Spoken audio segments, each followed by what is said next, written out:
The opinions expressed on this show do not necessarily reflect those of Talk Radio AM 640.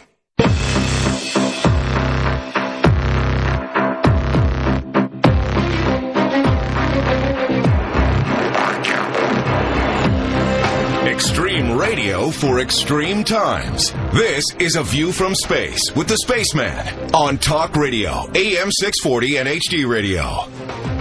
I'm the guy to call the Spaceman. This is Talk Radio, AM 640. I want to welcome you in if you're listening right now to the radio station, Talk Radio, AM 640, or possibly if you're at work right now listening via the Radio Player Canada app. I welcome you in. Or if you're picking up the show right now free on Apple Music, welcome you in also. Or maybe you're what some call the best seat in the house, sitting in front of your Mac, your PC, logged on to 640toronto.com, picking up the live audio streaming there. I welcome you in. Wherever you are in the world, I welcome you in. The elite are picking up the pace in the Illuminati-controlled mass media. Things are beginning to speed up. Noticed? We're moving very, very fast toward the winter solstice. It's all according to the movement of the heavenly bodies above. They're sun worshippers. Next month is the winter solstice. Just this week, the seeds were being planted for those major moves that are about to take place at or near to this winter solstice witching Sabbat. I'm talking about a perfect storm here. Things will absolutely be peaking. This week, there were 3 major seed planting events. This is to showcase the fall of an empire. That empire, of course, is the American empire, the economic engine of the world right now, supposedly, and the policeman of the world. Soon, though, to be replaced by the final empire this world will ever see. The last and final empire will be a global one.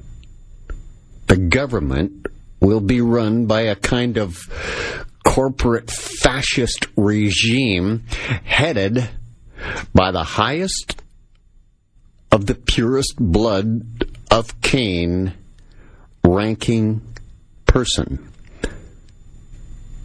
that I call the Antichrist figure. First this week, there was the New York City Halloween attack. The date, 31st of October, a backward 13. The mark of the cult. Seyfulo Saipov, the perpetrator, the latest patsy to use, well, drug-induced weak persons to create the chaos, to create the change for the transformation the world is going through right now, that you and I are being subjected to. It's closing in, and it's closing in fast, and it's getting tighter. This man was allowed into the U.S. through what's called a diversity visa lottery. The U.S. government owns a website online where you can register from anywhere in the world to come in to the United States of America. I believe this website is actually a tool that's being set up to legally allow in people who the authorities want in, who would never otherwise get in. Remember, the Illuminati rule by the rule of law. So it's been legally set up. And everyone knows how tough it is, if you've ever been, and you probably have, to cross an American border. Their border stations are very strict and very, very tough. Now, of course, not all who register for this diversity visa lottery program win the lottery, are used as patsies. I don't mean that at all. It's not just letting only the ones they want to use in. It's just the way the Illuminati can infiltrate the enemy. That's us, the people, and place these time bomb ticking personalities amongst us. Because you see, if you check history, you will find, undoubtedly, without fail, revolution or change or transformation has always been injected into a country from the outside. But this latest perpetrator, Sayfullo Saipov, was one they wanted in. Think of it. He's been in the hands of the so-called authorities for 7 whole years. He was brought over in 2010 from Uzbekistan. If you're one of the lucky ones, as I've said, to win the diversity visa lottery and move into the U.S. to live, you're not just simply forgotten about when you get there by the authorities, you know? No, they check up on you. Don't ever kid yourself. The ones who bring you in this case, it's the U.S. government, these authorities keep tabs on you. They know where everybody is, of everybody they let in, and where they're currently living. Yeah, the diversity visa lottery. Can you say fool? Get it? As in, say fool, Saipov. They probably even nicknamed something like Psycho Saipov when they had him in their programming meetings. He had many visits with his handler, psychiatrist. There is no doubt about it. The last one being this past Tuesday, Halloween Day. The day the Illuminati, if you were listening to last week's show, I pointed out very, very, very succinctly the death-worshipping holiday of Halloween. Because it's a death culture that we live in. We worship death. It is a great manipulator. So the last meeting that he had was this past Tuesday when the psychotropic drugs were administered into his system, setting him out on his clumsy attack. First, running people down on a bike path with a rented truck near the World Trade Center. Where else? Invoking 9/11 all over again, of course. Second, crashing into a school bus. He was likely being programmed to kill kids, as many children as he could. But all he ended up doing with his clumsiness was denting the side of a school bus. After that, the third and final stage. Out onto the street, waving a gun around. It's Spaceman. It's Talk Radio, AM 640. Coming back with more right after this. Because I'm just getting started. I'm the Spaceman. It's Talk Radio, AM 640. Emails to space@640toronto.com or spaceman@640toronto.com. It's the only way I communicate with you besides this radio show. JM writes, you deserve bragging rights for calling Houston as the winner of the World Series and for predicting a blood sacrifice around Halloween, Soen, which is its actual real occult name. And he closes the email by saying, don't be shy. Well, I just want to say that I'm not an what I call an ITYS guy. You know what an ITYS guy is? I told you so. I said it would happen. I don't like the word predicting, because I don't predict, I actually forecast. You know, like they used to do with the weather before chemtrailing.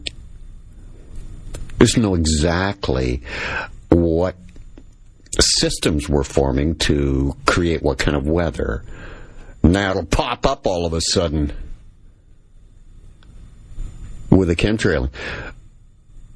But I forecast because I see all of the things that surround it and that lead up to it. And it's just a logical conclusion, in fact. So it's not really a prediction. But I don't like, as I said, being an ITYS guy. I just want to say what's on my mind, have you hear it, and you make up your mind. And if you find out I was correct, fine. Even better for you.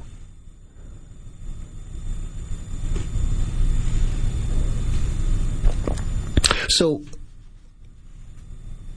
Psycho Saipov, Saifulo, gets into the country on a diversity visa lottery. Yeah. 3-step plan. It's been programmed for like 7 years coming in 2010. First one of his attack that he was programmed to do, take a truck down a bike path and run over some people, killing as many young people as you can. That's why he hit the school bus. But all he ended up doing was putting a dent in the school bus. And after that, the final, third stage, out onto the street he went, waving a gun around. I mean, Psycho Saipov was so drugged up on a type of psychotropic drug used on people like him these days. He even thought he had a real gun. That's what he thought. He was waving it around like, here, look at the power. He thought he was totally invincible, but he only had a paintball gun, and he didn't even know it. He didn't even know it. By the way, another effect of these types of powerful psychotropic drugs used on these people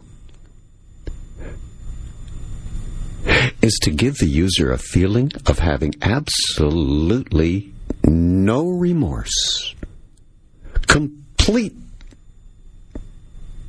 apathy, no feelings for others at all, almost as if they're detached from what they're programmed to do. That it's another being doing it, not them. It's not a huge part of the drug that's used. It was a paintball gun. He thought it was a real one. Waving it around in the streets with all that power, feeling invincible. No, this Uzbeki national was handpicked to do this job. To do just what he was programmed, drugged up, and set loose to do. On the day they wanted him to do it. But this Illuminati event has what they call legs. You know, in the media business, a story that has legs means it's going to come back again. There'll be more to it. Well, come Monday, you don't have to wait long. The real effect on the world of that attack by Psycho Saipov will be shown big time in the Illuminati-controlled mass media. You'll see the real effect on the world that they really wanted to display. Just 4 days before the New York City Marathon, this happens. Psycho Saipov set loose. On Monday, as I say, the world will see the biggest city in the United States celebrating one of its major events. They'll see footage of it. One of the major events of the whole year, the New York City Marathon. Kept track of globally in the Illuminati-controlled mass media. The world will see these pictures. that will give a feeling, a look of America under siege. The United States of America's largest city will have had another bite taken out of her. The images coming out of the New York City Marathon shot around the world this Monday will be that of concrete bunkers fortifying the streets, huge numbers of heavily armed police dressed in Kevlar vests and battle helmets, brandishing high-powered U.S. military-style rifles.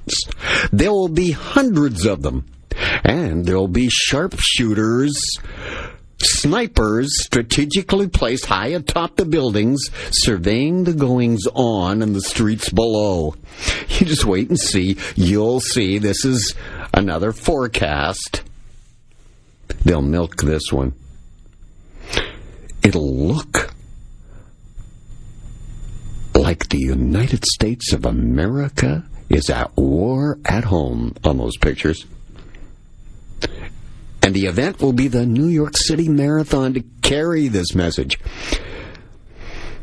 War at home? Well, it technically is. Only this war so far is only a psychological war that's being waged right now for the mind. Oh, there's a few casualties, but not massive like a real war. That's later. Then will come the echo again of the event of this New York City Halloween attack, when the debate starts up about the diversity visa lottery program and all the other U.S. immigration policies in effect right now. Oh, it's all coming. Part of the perfect storm. The second seed planted this week to show the crumbling of an empire in its final stages, an empire in its final stages in the Illuminati-controlled mass media, was Donald Trump embarking on his marathon. Get it? Same time as the NYC marathon scheduled. His marathon 12-day trip to Asia, during which he'll visit Japan, South Korea, China, Vietnam, Philippines. Yes, the chaos candidate who became the disruptor president is about to begin his Asian tour, for which he's been warming up for quite a while now. What with North Korea's nuclear threat exchanges over and over, many of them, and earlier, Trump pulled the United States out of the Trans-Pacific Partnership, a proposed free trade agreement with Japan and 10 other countries there. And remember, he's called China a currency manipulator. They're the ones that influence North Korea the most. China. China is going to replace America as the economic engine for a short time. And soon. Will Trump treat China in the same way he treats Mexico and Canada and their renegotiation of their NAFTA treaty? What it did was, if you haven't heard, upset both countries with his hardline approach of America first. I think he will. This Trump disruptor trip into Asia even includes visits to the two single most largest debt holders of American dollars. Yeah, the single most two holders of American debt are China and Japan. And all this coming at a time, remember the perfect storm? When Donald Trump at home in the U.S. faces the debt ceiling that's looming in December as we approach the winter solstice, and his tax reform just getting underway. So this is why, this week, these seeds have been planted. It's to set up the pathway of chaos to culminate in or around the winter solstice that's coming. By then, we'll have a pretty good idea of what the Illuminati are setting us up for in 2018. Remember, Donald J. Trump, the disruptor president, must do his job, and that is to disrupt global business deals that have to do with America, the current reigning empire.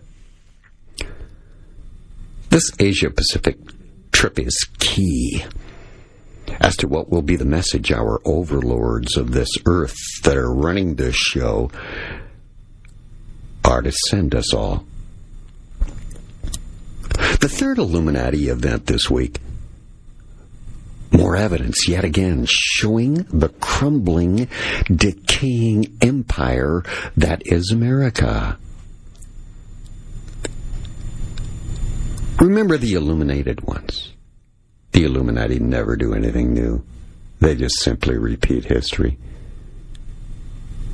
Sexual depravity was a major factor as a telltale sign of another failing, crumbling empire in history, if you can recall. It was Rome. In the aftermath of the initial revelations of sexual depravity, many others have now or are being outed also. I mean, it's escalating. It is snowballing. The very latest, Michael Fallon, Britain's defense minister, resigning over sexual harassment allegations. Then there was the U.S. Republican Congressman Tim Murphy announcing his resignation over sexual harassment claims. Kevin Spacey's another, bringing one of the Fangs in as one of the manipulators. You know who Fang is? Fang is Facebook, Apple, Netflix,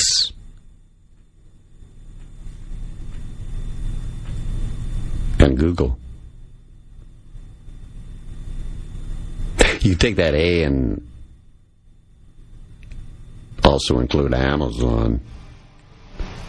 So it's sort of Fang. And, of course, it's Kevin Spacey's content that's been jerked from the airwaves and on Netflix. So in keeping with that, we enter the latest and the most serious steps to be taken in this drama. That's coming up right here. Talk Radio AM 640. I'm the Spaceman. Back with more right after this. I'm the Spaceman. This is Talk Radio AM 640. Emails, please send them to space640toronto.com. It's one address. The other, spaceman at 640toronto.com. I'm not on Facebook. No. Don't have a website. Don't have a Twitter account. I don't even have a cell phone. I'm just not a screeny. I want to look at them, do my job, and then I want to away from them. It takes up too much of my time. It's not the real world. It's the virtual world. I don't want to live in a virtual world. I want to live in a real one. So, Fang. I just mentioned Facebook. One of the Fangs. It's Facebook, Amazon, Apple, Netflix, and Google. They're really all the big disruptors right now in the world. You know what the definition, the actual meaning of Fang is? It's the tooth of a venomous snake by which poison is injected into the victim. Ooh, sounds like Fang. I'm not talking about the tooth of a venomous snake. I'm talking about Facebook, Amazon, Apple, Netflix. Netflix and Google. So as I was saying before the break, a new empire is about to rise. But that means the current ruling empire must crumble first, which is the American empire. And just as in ancient Roman times, when sexual depravity was a major factor as a telltale sign that brought down the Roman Empire, all those Roman senators besmirched, brought down, shown to be pigs, pretty much. And that's what we see in America today. Actually, the world, because this sexual depravity has reached into the British defense minister's office. We're talking about into the politics of Britain, which, of course, is seething with much, much worse sexual deprived people who don't just want to touch women's legs. No, it goes way deeper than that. I hope you heard my Jimmy Savile show, where I showed you the inner workings of that mess. So, ancient Rome fell, sexual depravity being one of the telltale signs. And in the aftermath of this recent one in America, of the initial revelations of sexual depravity, spreading around the world a little bit, many others have or are now being outed also. As I said, Britain's defense minister,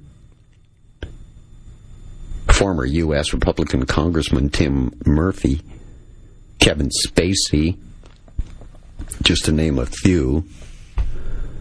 Enter the latest and the most serious steps to be taken in the Harvey Weinstein drama, because he is the poster child, at least in America, for this action of sexual depravity being outed.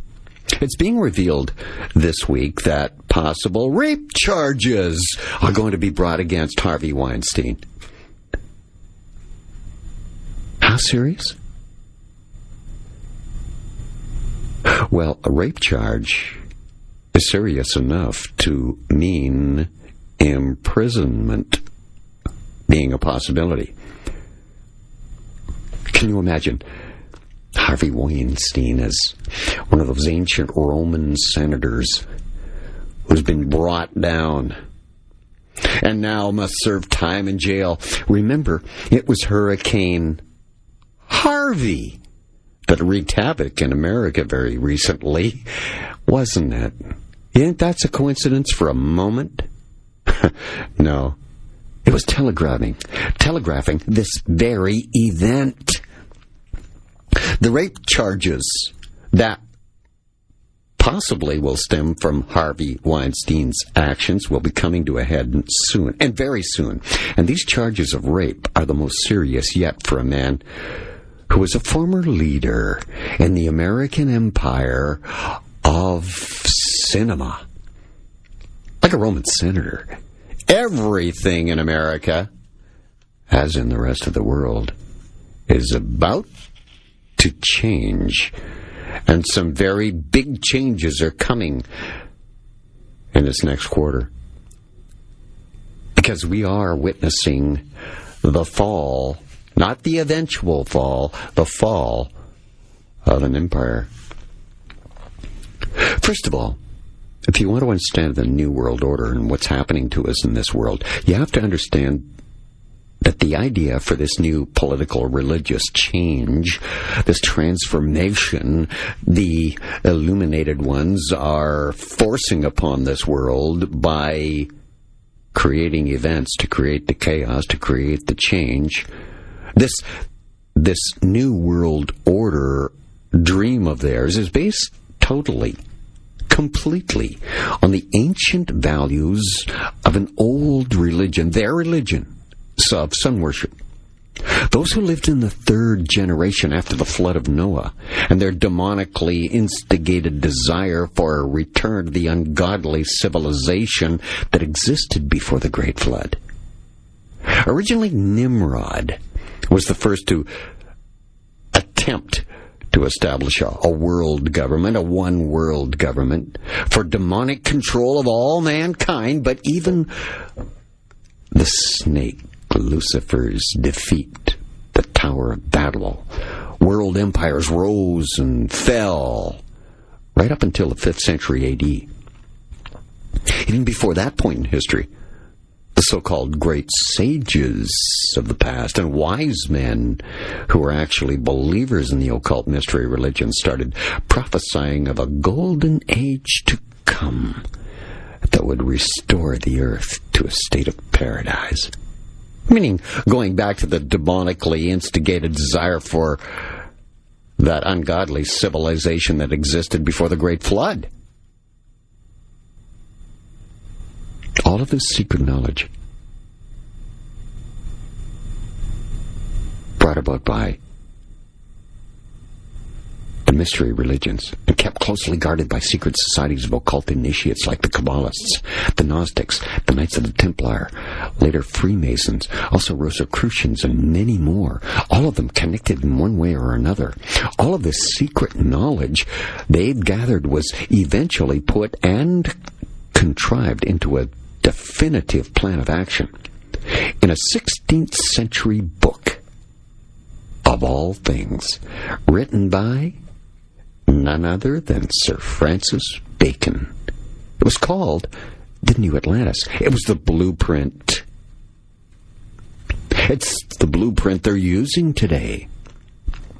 What we're seeing now and living through in our time here on this planet is the step-by-step plan of Sir Francis Bacon, a courtier of Queen Elizabeth I's and his accomplices being executed for the restoration of their state of heaven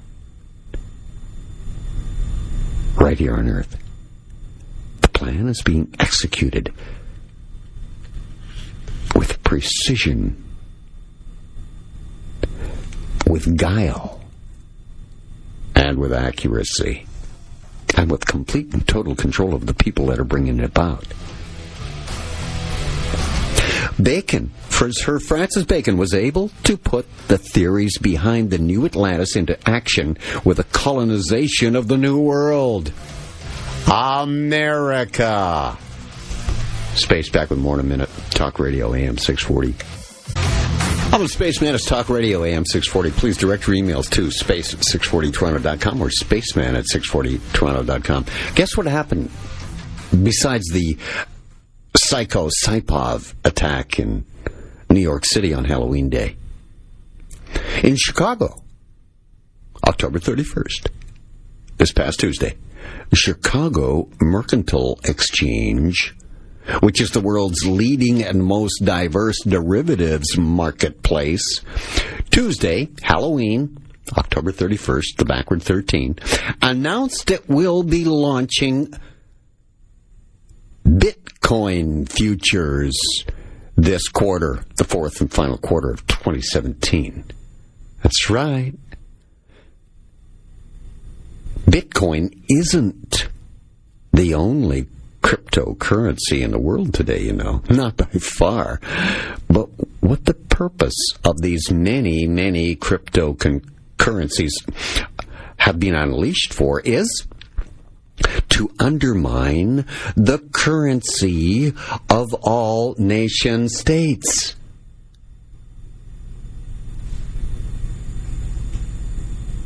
The empire right now that is the economic engine of the world.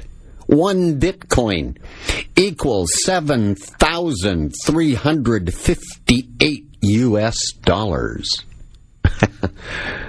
Yeah, that's right. One Bitcoin, almost $7,500 in American money. So you see, Nation states that have their own currency are obsolete or about to be. The cryptocurrencies are going to close in, and of course, that's the electronic funds transfer system, a cryptocurrency that is coming when the New World Order comes. Don't worry, though, Bitcoin is not going to succeed and take over the world as the electronic funds transfer system of the New World Order. No. Bitcoin and the other cryptocurrencies that are being used right now in the world today are just to undermine, to torpedo, help bring down all of the nation states' currencies, who, by the way, all the nation states are in debt. I'm telling you, all nation states in the world soon will not be able to stand. Borders are going to be proven, you see, to be too big of an impediment for free flow of trade between nation states. That's why Trump's been put in place in America, the current economic engine of the world. Crash the U.S. dollar. You crash all the other nation-state currencies.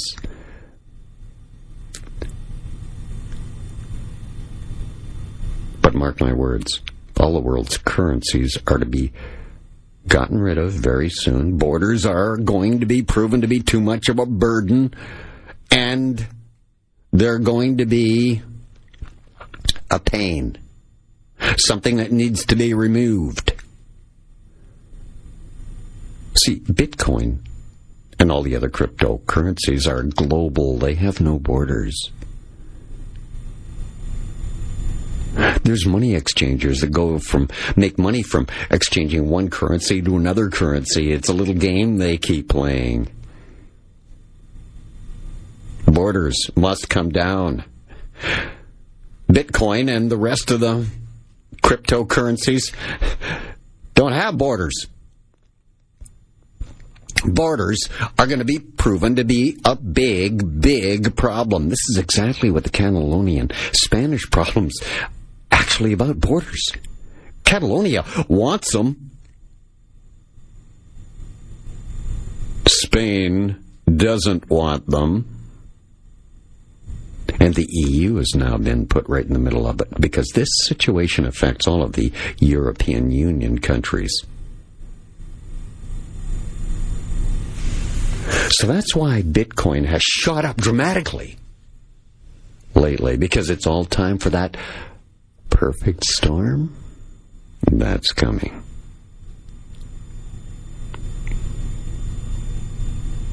And the origin, Sir Francis Bacon, the New Atlantis, the blueprint. That's what we're seeing today, a step-by-step plan of Sir Francis Bacon's plan. And his accomplices executing the restoration of their state of heaven. They're going to bring back the golden age, they believe, right here on Earth, this time globally. Bacon was able to put the theories behind the New Atlantis into action with the colonization of the New World. You see, he started with the United States of America. The Hegelian dialectic was put into action. That's pitting one belief system against another to create chaos, so he can create the change necessary to get rid of the chaos. This time it's set up on a global scale. That's what the global war on terror is all about. Are you getting this? Do you get it yet? It would be concerted effort, an attack. ISIS has nothing to do with this. That's just the thing they blame. Their scapegoat. You see, it would be a struggle between those who would build a utopian heaven on earth, the elite, and those who would found a nation based on the principles of the Word of God, of the King James Version of the Bible, of the Quran, of the Torah. The colonization made the United States of America the major battleground in this preservation of the truth.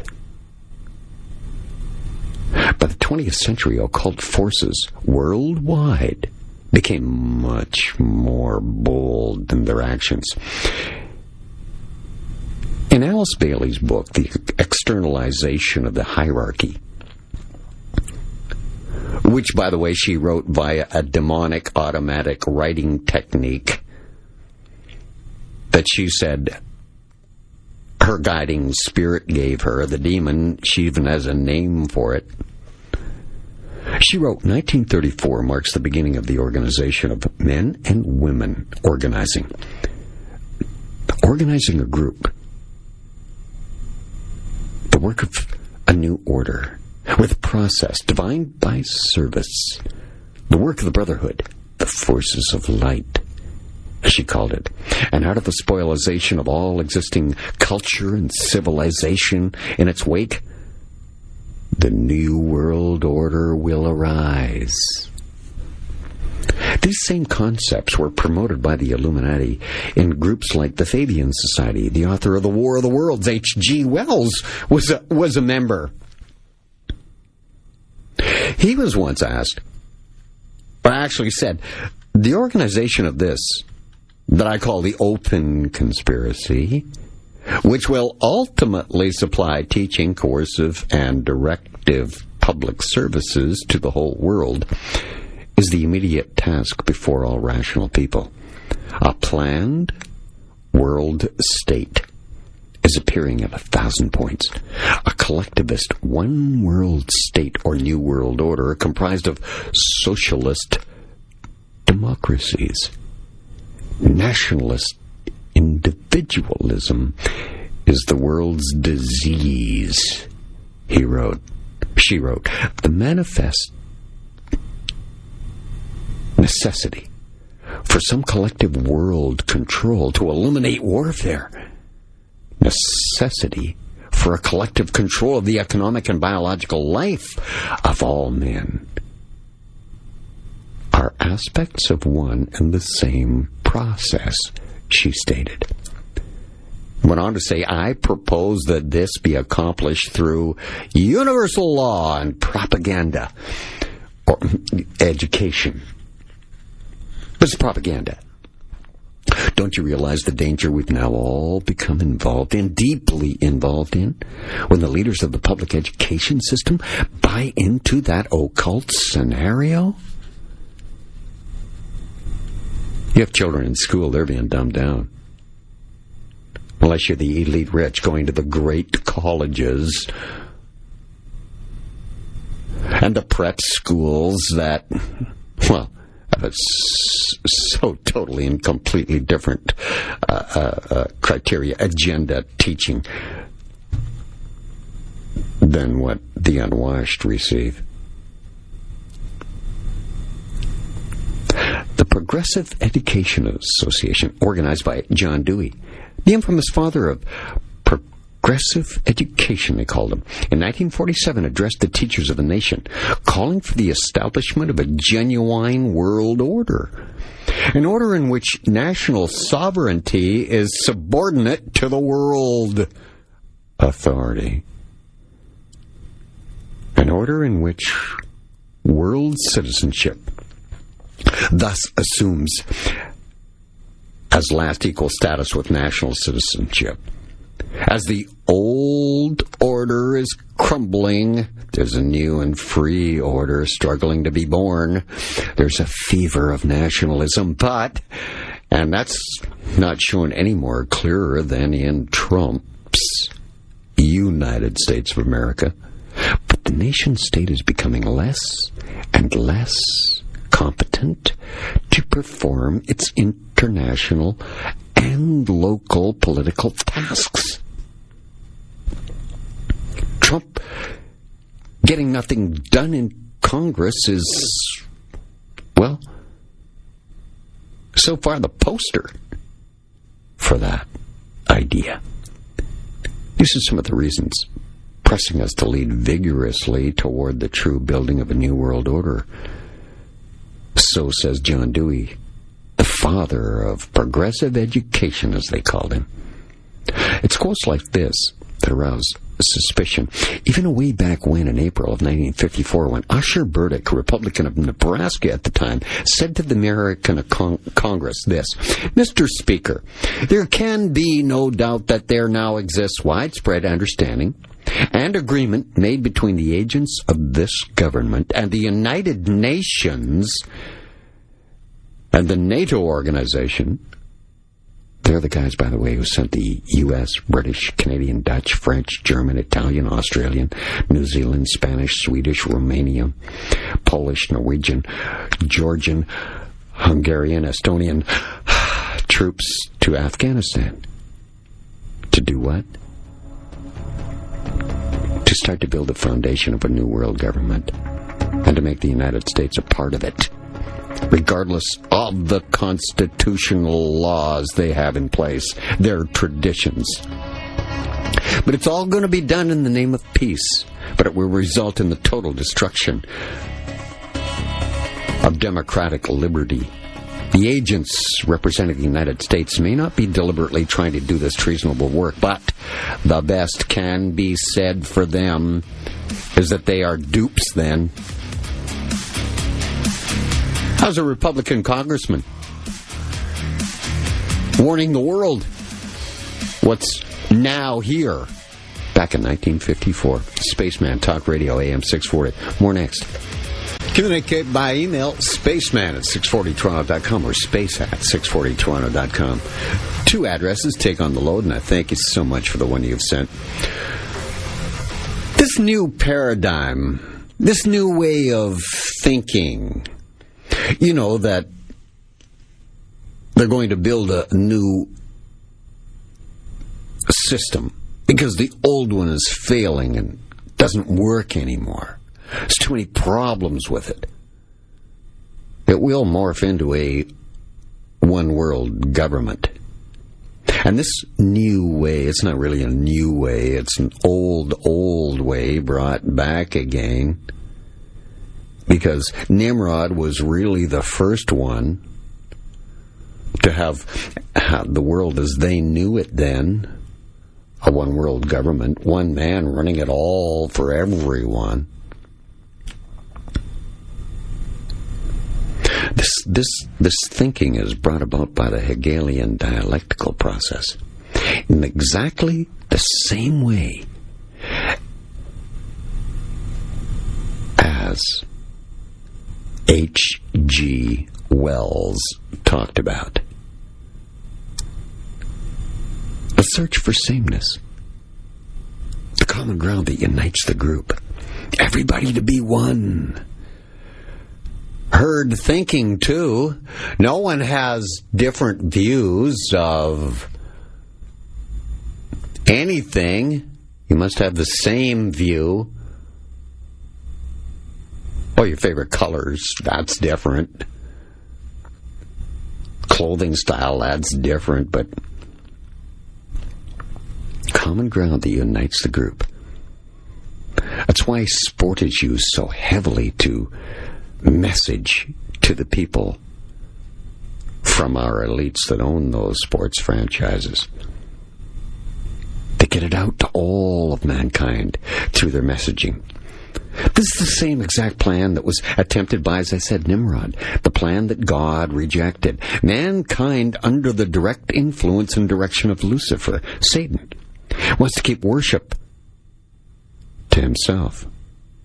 And everyone to serve Satan by rebuilding the Tower of Babel. That was Nimrod's goal. And what is now known as their precious New World Order. In order to achieve this, the elites of today, the bloodlines of Nimrod and those others, are creating confusion in people's minds as to the beginning of the world. Questions like, just who is God? And exactly what the truth really is. And here's how they're doing it. By so-called new discoveries. Oh, let's say an archaeological dig. They say contradicts the old traditional history that we were taught. They say certain Hebrew traditions in the light of new evidence has been proven to be untrue. The evidence is taken from some literary texts inscribed on tablets from Nippur, say, one of the oldest and most sacred cities of ancient Babylonia, by the way. They're written in the ancient language of Sumerian, and they include a very primitive version of the deluge story, the flood story, and the creation myth. And some texts, which the Illuminati says now throw new light on the age of the Babylonian civilization and on the area where it came to be, Iraq. In them, they say, they've recovered some of the material from where Berosus got his dynasty of antediluvian kings, and so are now able to test the accuracy of the Greek traditions by that of the Sumerians themselves. Berosus, you see, was a Hellenistic Babylonian writer who lived at the beginning of the 3rd century BC. One of the programmers. Another perfect example or proof of this is the best-selling book and made into a movie, The Da Vinci Code. The investigation is essentially concerned with the messianic bloodline as it descends through the family of Jesus Christ himself down to the present day.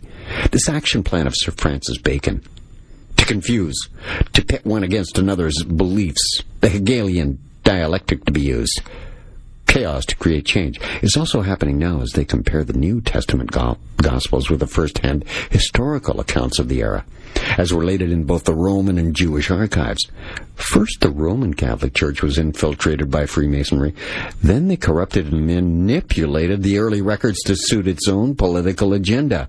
Now, they're planning the idea that is contrived doctrine that Jesus Christ was born of a virgin and was the one and only Son of God. Now they say definitions that did not feature in the original pre-Roman texts. The New Testament Gospels of Matthew, say, and Luke actually give details of Jesus' descent lineage from King David of Israel and the kings of Judah. This has led to the one question that's been asked more than any other during the past few years. The question is, what's so special about this bloodline in the first place? Its status rests upon the fact that Jesus was a lineal descent of King David. But what was it that made the line of David so important and so different from any other? The King James Version of the Bible explains that the bloodline story began with Adam and Eve, from whose third son, Seth, evolved the line which progressed through Methuselah and Noah of Noah's Ark, and eventually to Abraham, who became the great father of the Hebrew and Islamic religions, both. Then tells the story that Abraham brought his family westwards out of Mesopotamia, present-day Iraq, to the land of Canaan, called Palestine then, from where some of those descendants moved into Egypt.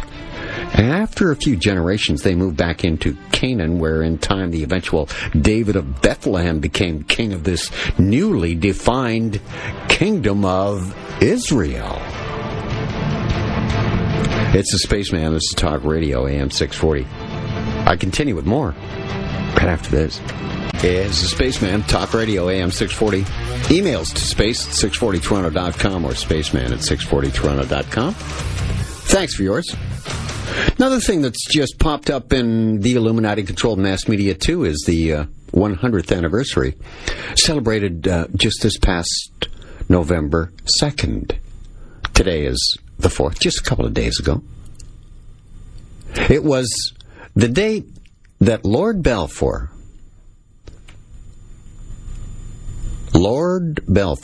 of the British Parliament sent a letter to Lord Rothschild to state that they were about to soon set up a country called Israel and the state of Palestine. Now, David of Bethlehem became king of this newly defined kingdom of Israel way back when.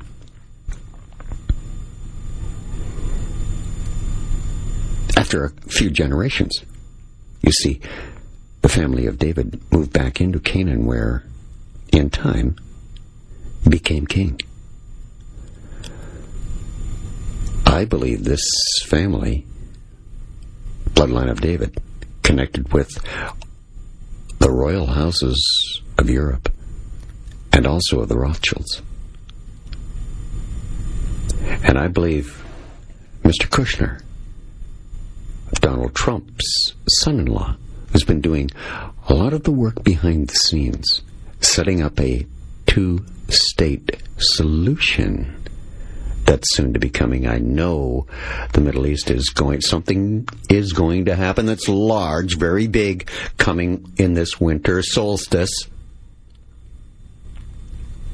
Kushner, you see, are very, very elite Israeli real estate agents, Kabbalists. The Rothschilds, of course, represent the money, the banking system of Europe, the old ancient money of all the royal houses that are all now connected into one bloodline that can trace its lineage back to the King David bloodline.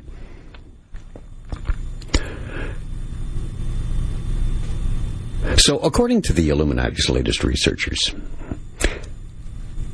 they believe there is nothing anywhere to indicate why the ancestral line of David, King David and his heirs, was in any way special. In fact, they say the opposite, that Jesus' ancestors were portrayed as a succession of just wandering territorial seekers who had no particular significance until the time of King David. Their biblical history, these liars say, doesn't even compare to the contemporary pharaohs of ancient Egypt. Their significance comes from the fact that from the time of Abraham, they were designated as God's chosen people. But the Illuminati researchers even wonder about that, because according to the scriptures, their God led them through nothing but a succession of famines, wars, and pretty much all around general hardship. And on the face of it, these early Hebrews don't even appear to have been too, well, smart.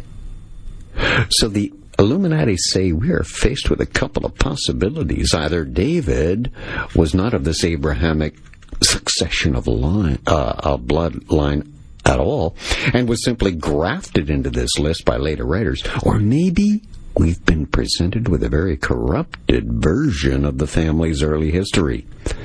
The plot thickens. The show is starting to sound a little like Netflix.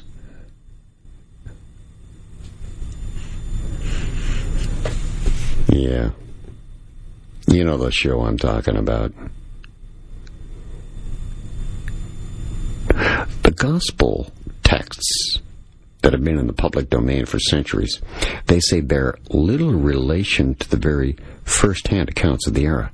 The New Testament was compiled by the 4th century bishops who were to support the newly contrived Christian beliefs. But they say, what if the Jewish writers did exactly the same thing? It's often been wondered why the biblical God of the Hebrews led them through trials and tribulations, floods, disasters, when from time to time he appears to have performed with a quite different and merciful personality. Here's their answer. Although now seemingly embraced as the one God by the Jewish and Christian churches, there was originally a distinct difference between the figures of Jehovah and the Lord. They were, in fact, quite separate deities.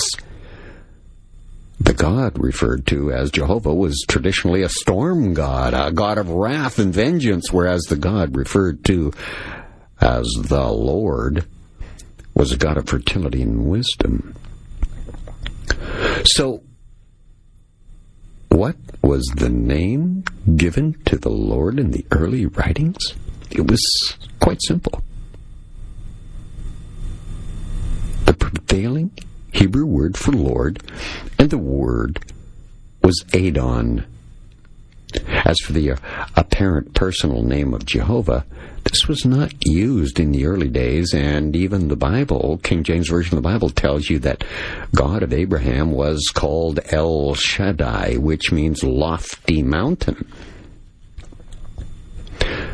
The apparent name Jehovah came from the original Hebrew stem Yahweh, which meant I am that I am.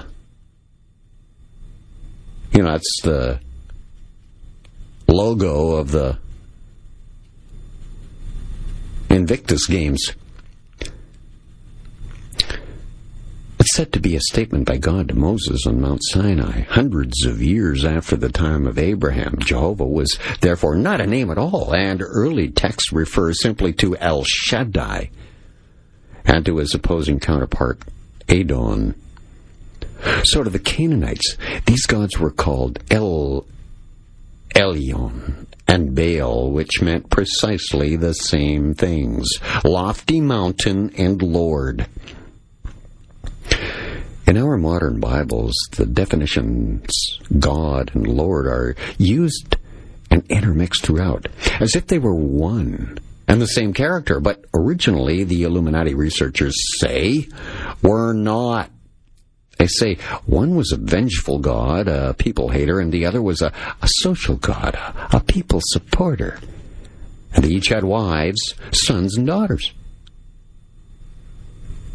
The old writings tell us that throughout the patriarchal era, the Israelites tried to follow Adon, the Lord, but at every turn El Shaddai, the storm god Jehovah, would retaliate against them with floods, tempests, famines, destruction.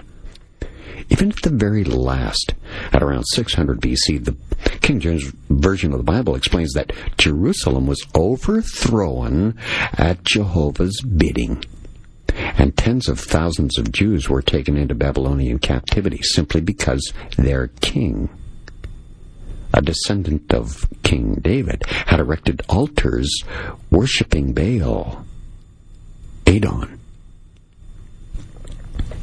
It was during this captivity that the Israelites weakened, finally gave in. The Illuminati want you to believe. In other words, they decided to succumb to this god of wrath and developed a new religion out of a sheer fear of his retribution. They say that it was at this time that the name of Jehovah first appeared. And this was supposed to be only 500 years before the time of Jesus Christ. After this took place, the Christian church begins to worship Jehovah as well, simply calling him God. And the social concepts of the Adon, the one that attacked man, were totally discarded. The two religions were, from that time on, both faiths of fear.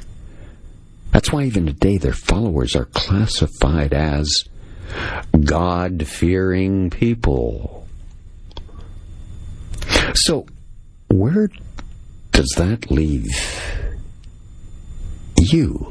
Ask the Illuminati. It leaves you knowing that within an overall pantheon of gods and goddesses, many of whom are actually named in the Bible, there were two predominant and opposing gods in different cultures that have been known as El Elyon and Baal, El Shaddai and Adon, or Achman and Mazda, or Jehovah and Lord, or God and Father, all the same thing. But these words are all titles.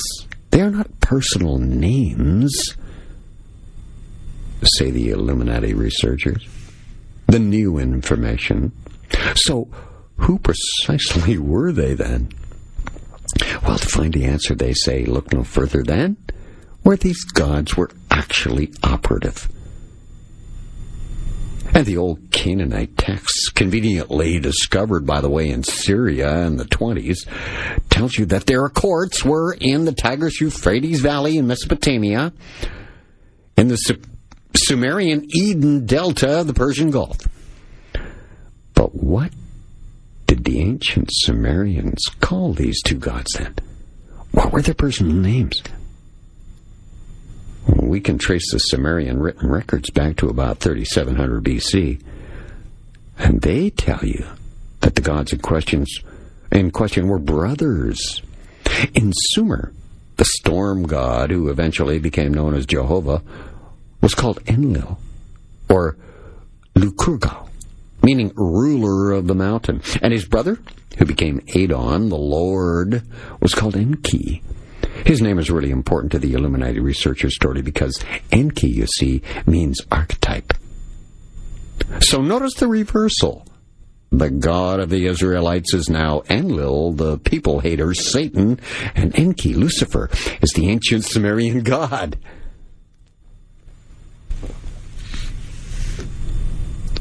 The ancient Sumerian writings tell you that it was Enlil who brought the flood. It was Enlil who destroyed Ur in Babylon, and it was Enlil who constantly opposed the education of and enlightenment of humankind. Early Syrian texts tell you that it was Enlil who obliterated the cities of Sodom and Gomorrah on the Dead Sea, not because they were dens of wickedness and debauchery as you were taught, but because they were great centers of wisdom and learning. See how easy the Illuminati can twist and spin facts to become the opposite? It was Enki, Lucifer, on the other hand, who, despite the wrath of his brother, granted the Sumerians access to the tree of knowledge and the tree of life. It was Enki, Lucifer, who set up the escape strategy during the flood. And it was Enki who passed over the time-honored tables of destiny, as they call them, the tables of scientific law, which became the bedrock of the early mystery schools of Egypt. Many books talk about the Hermetic school of Thutmose III of Egypt, who reigned from 1450 BC, but it's not generally known that the school he originally inherited was the royal court of the dragon. This was founded by the priests of Mendes in about 2200 BC, if you know your history, and was given power by the 12th dynasty queen Sobeknefru. This sovereign and priestly satanic order passed from Egypt to the kings of Jerusalem, to the Black Sea princes of Scythia, and into the Balkans, all the way to the royal houses of Hungary, whose king Sigismund constituted the court just 600 years ago. Today it exists as the imperial and royal court of the dragon sovereignty, as they call it. And after some 4,000 years, it's the oldest sovereign court in the world. It's the Spaceman. More next on Talk Radio AM 640. I'm the guy they call the Spaceman. It's Talk Radio AM 640. Please send your emails to spaceman at 640toronto.com or space at 640toronto.com. So, what were the earliest ambitions of the satanic order back in Pharaoh's days when Egypt ruled the world? The Illuminati researchers will tell you that they were to perpetuate, to advance the alchemical strength of the royal bloodline from one Lord Enki, the archetype, meaning, of course, Lucifer, the bringer of light. The kings of the early succession who reigned in Sumer and Egypt before becoming kings of Israel were anointed upon coronation with the fat of the dragon. In those times, the dragon was, of course, the crocodile, the sacred crocodile. Now you know why the crocodile clothing costs so much more than others. This noble beast, as they looked at it, was referred to in Egypt as the Messene. But from the Hebrew verb to anoint is what it meant. And the kings of this dynastic succession were always referred to as the dragons, or Messes. Today we call it the Messiahs, meaning anointed ones. In times of battle, when the armies of different kingdoms were joined together as one, an overall leader was chosen, and he was called the Great Dragon, or the King of Kings. Or, as the name is better known in its old Celtic form, the Pendragon. What's interesting from the archives of the Dragon Court is the origin of the word kingship. It's taken from the very earliest of ancient Sumerian culture, where kingship was identical with kinship. Kin means blood relative, of course, still does today.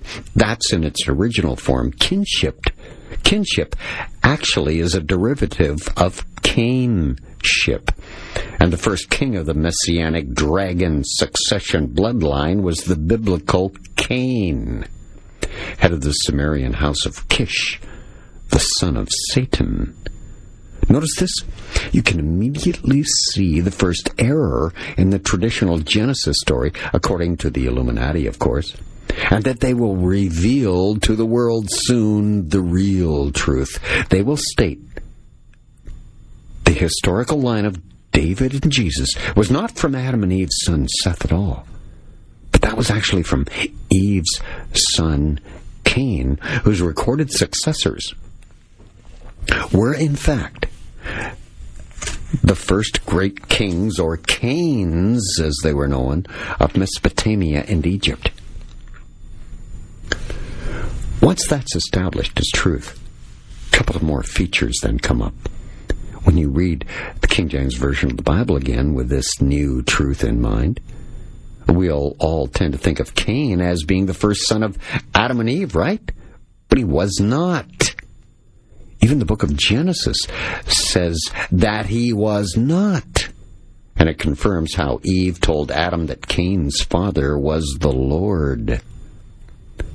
So just who was the Lord? The Lord was Adon, and Adon was Enki. Even outside the Bible, the writings of the Hebrew Talmud and Midrash make it very plain that Cain was not the son of Adam. You got to get that right. He was the son of Satan, Samael, the spirit of Satan who seduced Eve in the Garden of Eden. Seth is of the human bloodline. Us, the unwashed. The Illuminati believe they are from Samael, the spirit of Satan who seduced Eve in the Garden of Eden and begat Cain, the firstborn. So what else have we been wrongly taught about this particular aspect of history according to the Illuminati researchers? The book of Genesis, in its English translation form, tells you that Cain was a tiller of the ground. Farmer. But they say this is not what the original texts say at all. What they say is that Cain had dominion over the earth, which is a rather different matter when you consider his kingly status. In fact, the Illuminati believe the Bible translators appear to have had a problem with the word earth, often translating it to ground, clay, dirt, dust. They say the early texts actually referred to the earth meaning the planet. Even in the case of Adam and Eve, they say, the translators got it wrong.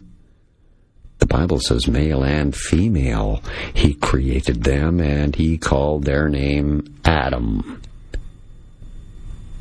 The male and female he created then, the Illuminati researchers say, the older writings used the more complete word Adama, Adama, whichever way you say it, which means of the earth. But this did not mean that they were made of dirt. It means that they were of the earth, rather. Or in absolute precise wordage, they were earthlings. You know the Illuminati story about this, of course. Gods from another planet came to Earth, mixed with man, to create the human race. And the Illuminati want you to believe that Adam and Eve were the result of clinical cloning. Guys like Zecharia Sitchin have written a lot about this subject. Just how are the Illuminati going to connect this purest satanic bloodline to the holy bloodline of the House of David? In just this way. They'll call it the alchemy of the messianic bloodline of the earthly dragon kings. Revealed.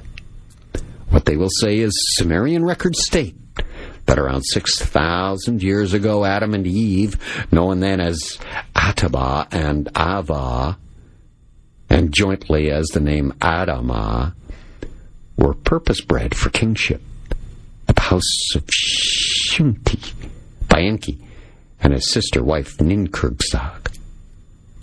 In Sumerian, the word Sheminti means breath, wind, life.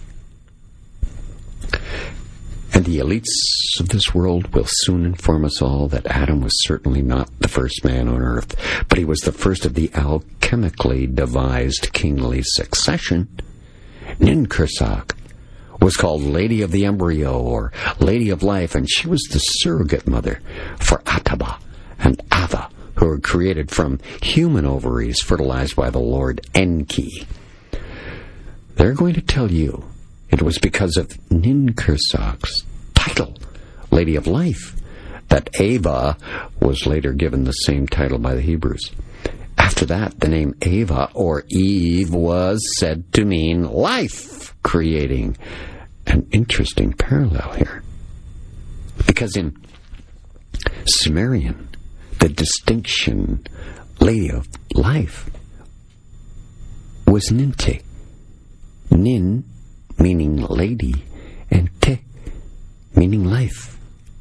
Another Sumerian word with longer pronunciation, T, meant rib, and the Illuminati researchers say it was because the Hebrews misunderstood the two words T and T. And this is how Eve was incorrectly associated, they say, with Adam's rib. How about that for explaining away the biblical fact of woman being made from a part of Adam's body, his rib? Space, AM 640. Talk Radio. Back with more in a minute. Please send your emails. The only way I communicate, by the way, with you, besides this radio show, email spaceman at 640toronto.com or space at 640toronto.com are the addresses. Thanks for yours. Now, both Enki and Ninkursag, along with their brother Enlil, later called Jehovah, by the way, so say the Illuminati, belonged to a pantheon of gods and goddesses in ancient times referred to as the Anunnaki, meaning heaven came to earth. In fact, the Grand Assembly of the Anunnaki, later called the Court of the Elohim, is mentioned in Psalm 82 of the King James Version of the Bible, where Jehovah actually makes his bid for supreme power over the other gods. According to the dragon tradition, you see, the importance of Cain was that he was directly produced by Enki, Lucifer, and Ava, Eve.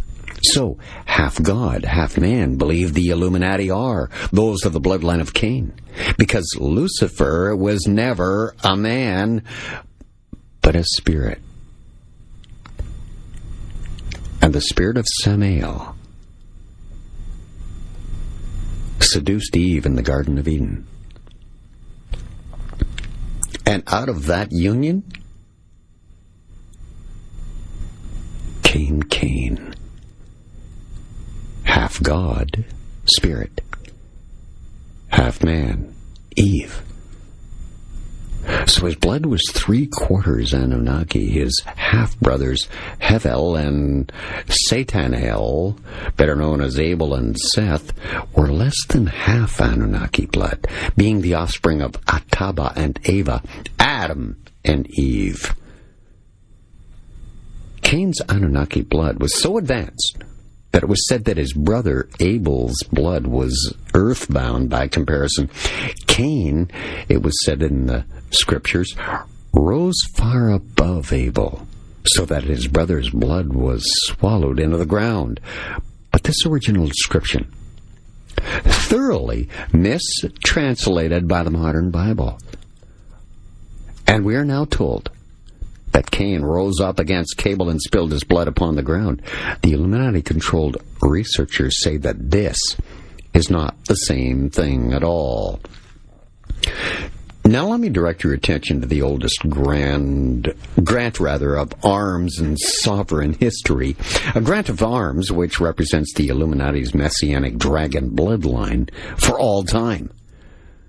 The Sumerians called this insignia, the oldest grand arms in sovereign history, as the Grail. Sound familiar? Should. It's from Bible history. You know it better as the mark of Cain. The Illuminati say that this mark is portrayed to you by the church as if it were some form of curse. But the Bible does not actually say this. What it says is that, having gotten into an argument with Jehovah over a matter of sovereign observance, Cain feared for his life. We are then informed that the Lord placed a mark upon Cain, swearing sevenfold vengeance against his enemies. Remember the date of the London bombings? It was the 7th day of the 7th month of 2005, which is another 7. A 777. All peace plans. And this next peace plan with Israel to create a two-nation state will be a 7-year plan. 7's the number of spirit. No one has ever really understood why Jehovah should decide to protect Cain when he was against him. The Illuminati want to twist it around and tell you that Jehovah didn't make that decision. Cain's protector was not Jehovah, as the Bible says. The mark was put on Cain by the Lord. And the Lord, of course, the Adon, was Cain's own father, Enki. What a twisted lie. So what was the Sumerian Graal, which the Bible calls the mark of Cain? It was an emblem symbolized as the cup of waters, or the Rosy Crucis, meaning the dew cup. And it was identified in all records we have of it, including the Egyptian record of the Phoenicians and the Hebrew records. It was described as being an upright, centered, red cross inside of a circle, which is the sign of sun worship in ancient times. Through the ages, it was developed, slightly added to, but always been basically the same, and is now recognized as being the original symbol of what we now call the Holy Grail.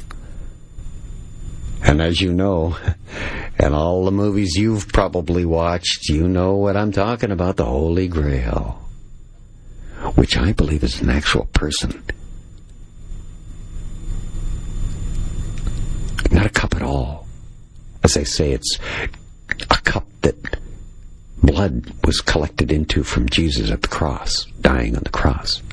No, the Holy Grail is actually a person that is the cup of this, holding this precious blood the Illuminati love so much from Cain. Now, as I've stated on AVFS, on Talk Radio AM 640 so many times, I believe that the Illuminati have left out parts of the Bible to further their own conspiracy. With that in mind, listen carefully to another soon-to-be-revealed so-called new truth. The Illuminati researchers will soon reveal to the world another Yes, another mistake in Genesis. It's, of course, to do with the bloodline of the Antichrist and Cain. It's where we're told in the Bible that Cain found himself a wife who on earth were his parents, if Adam and Eve were the only couple alive. Who were her parents? King James and others left it out, keeping the lineage secret. Now the Illuminati researchers say, without confronting the question at all, Genesis then proceeds to list the names of Cain's descendants, but no record whatsoever of his wife. Here's what you come up with when you research Cain's wife. Awan was the daughter of Adam and Eve and sister of Cain, Abel, and Seth, according to the book of Jubilees. She's reported to have been the third child born to Adam and Eve, born immediately after Abel in the fifth Jubilee, between 250 to 300 years after the creation of Adam and Eve. She's reported to have married her brother Cain, and to have given birth to Enoch, the son. Cain's wife is not mentioned in Genesis at all, but Cain and his son Enoch are. Awan was also the name of an Elamite dynasty of Iran, Persians. Aswan is an Arabic word which means helper or an assistant.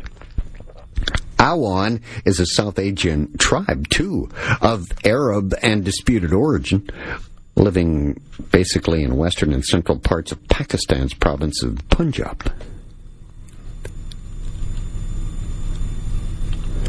So here's the beginning of the secret satanic lineage the Illuminati are going to reveal soon to us one day,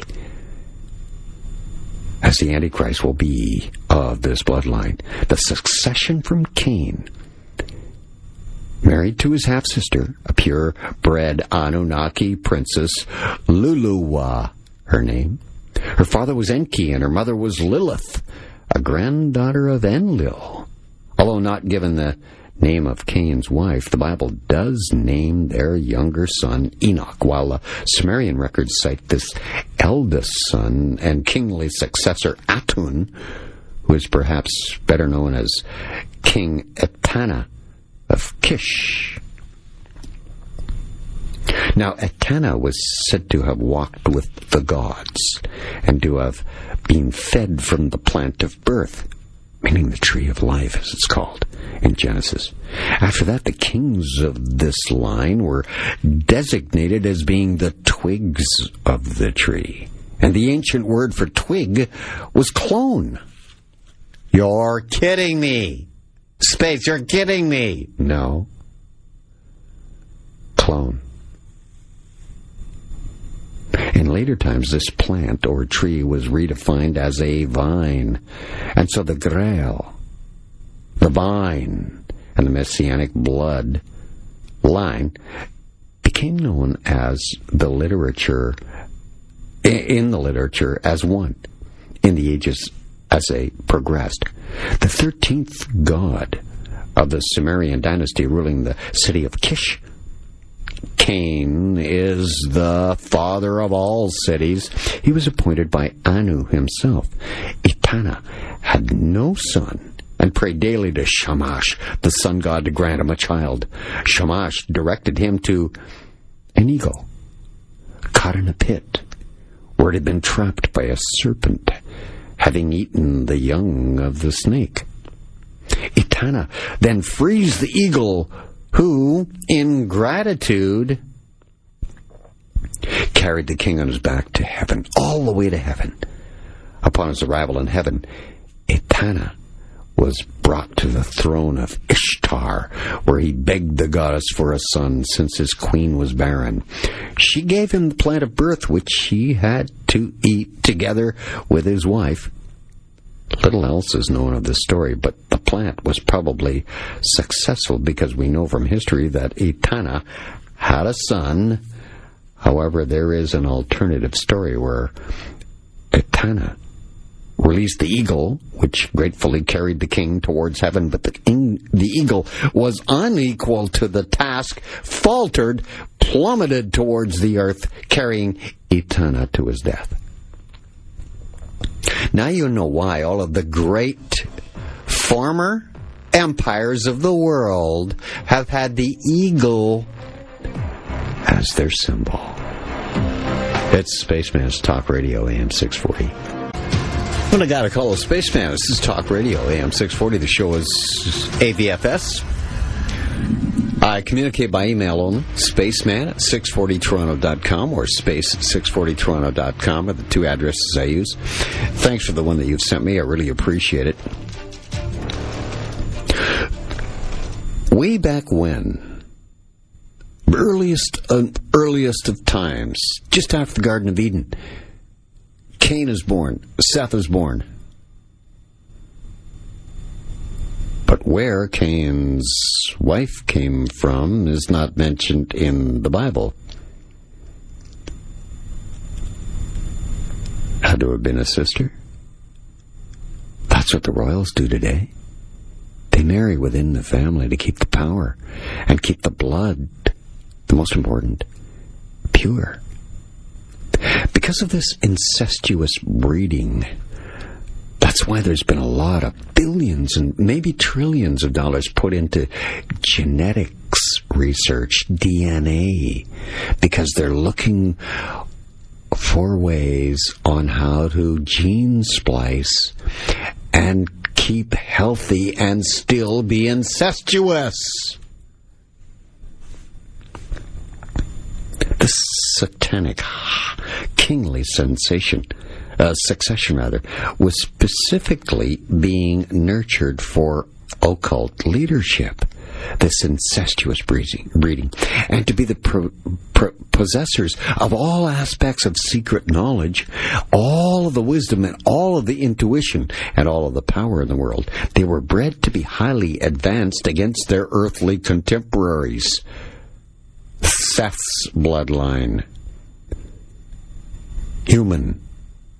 In order to keep their blood as pure as possible, they always marry within a close kinship. Ever heard of the sacred feminine? I've mentioned it so often here on AVFS on Talk Radio AM 640. Watch for more and more female leaders to take the world stage. Why? It was fully recognized that the prominent gene of succession was carried within the blood of the mother. This is called the mitochondrial DNA. And so was born a tradition inherited by their kingly descendants in ancient Egypt and later by the Celtic rulers of Europe. And listen carefully now, true kingship, it was maintained, was transferred through the female. So kingly marriages were strategically cemented with maternal half-sisters and first cousins. Mitochondrial DNA.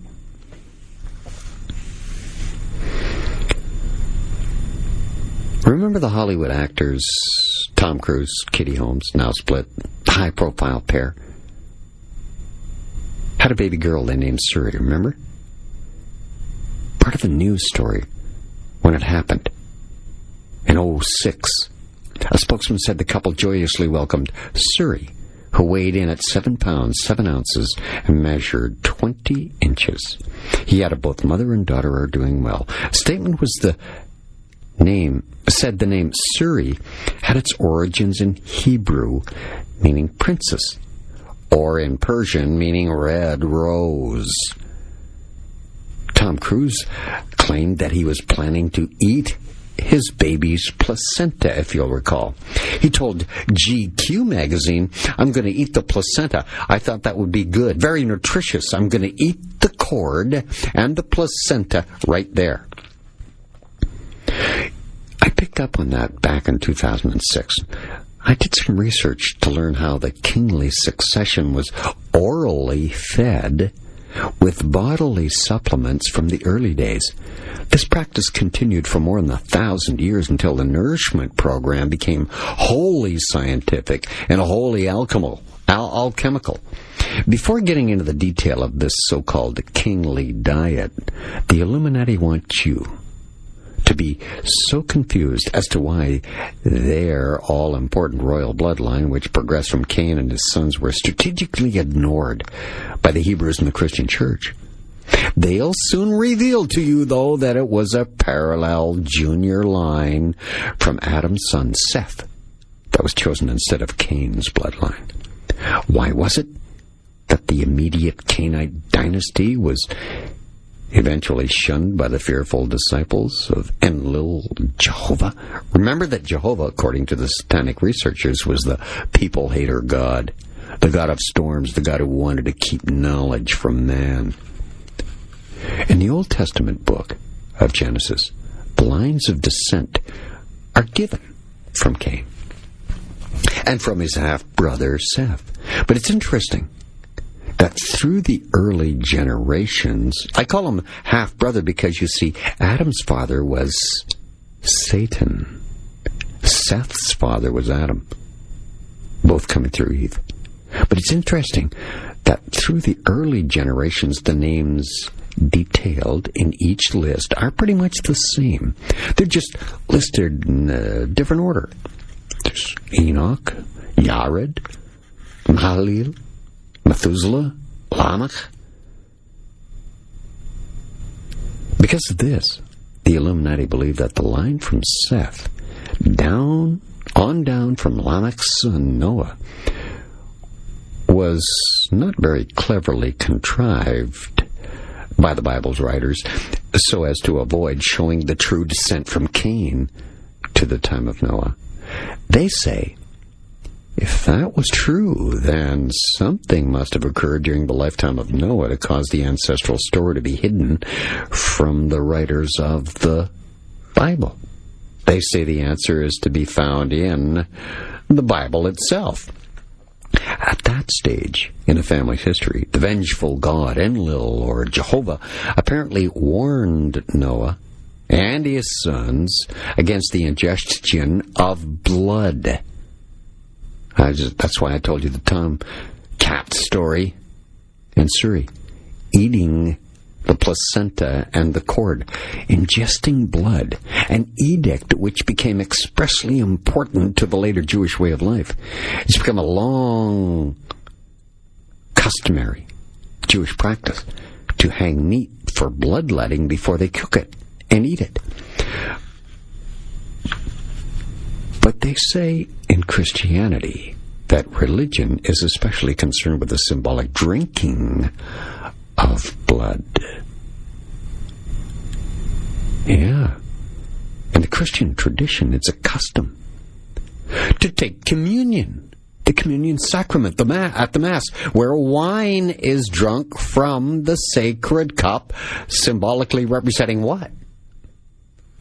The blood of Jesus, the lifeblood of the Messianic line. The Illuminati want to make you believe that this Christian custom, a throwback to some ancient pre-Noah ritual which Jehovah opposed. Then, since it's known that the chalice is a holy female symbol which has been symbolic of the womb from the earliest of times, might this even have been an extract of menstrual blood? Just like Tom Cruise and his former wife? The Illuminati want you to believe the answer is, of course, yes, that it was precisely the custom. But it was not so distasteful as it might seem. The sources of a lot of today's medicines are known to take those types of things. For instance, the Premarin hormone, for example, comes from the urine of pregnant mares, horses, and certain growth hormones and insulin are actually manufactured from E. coli and fecal bacterium. Oh, you would not believe it. And the medicines that they have today, say from Merck and Pfizer, you would not believe the ingredients. Oh my, oh my, oh my. That's a couple of AVFS shows. I'm Space. This is Talk Radio AM 640. Please direct your emails to space@640toronto.com or spaceman@640toronto.com. Thanks for the one that you've sent. Really appreciate it. I'm on about drinking blood. Dracula comes to mind immediately, right? Where do you think that came from? What I'm talking about now is where it came from. And it's just a vehicle to give you the message, to convey it to you here in modern times. The blood drink. And the first ever instance of this ritual was not human at all, but from the sacred Anunnaki lunar essence from Enki's sister, Ninkursag, the designated Lady of Life. She was defined as the most potent of all life forces and was known as being Starfire. It was from the womb of Ninkursag that the kingly line was born, and it was with her blood, the divine Starfire, that the dragon succession was supplementally fed. I believe this is exactly what Tom Cruise was copying. This blood-drinking ritual that was, well, he was feeding himself from. He being the highest-ranking Hollywood member of the satanic bloodline, but not quite as high as royalty.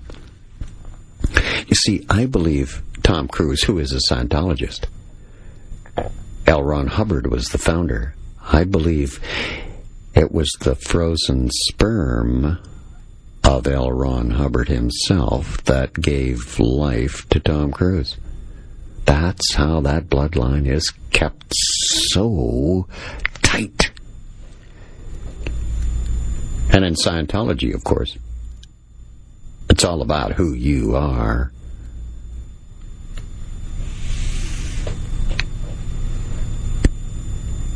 He was copying this blood-drinking ritual that he believes is in his family's past. He being, of course, one of the higher-ranking Hollywood members of the satanic bloodline. A couple of times removed from Cain. The elites, the royal houses, are the purest, who own Hollywood. In ancient Egypt, Ninkursag was called Isis. That's right. And by either name, she was the ultimate mother of the messianic line. And Isis is going to help facilitate this bloodline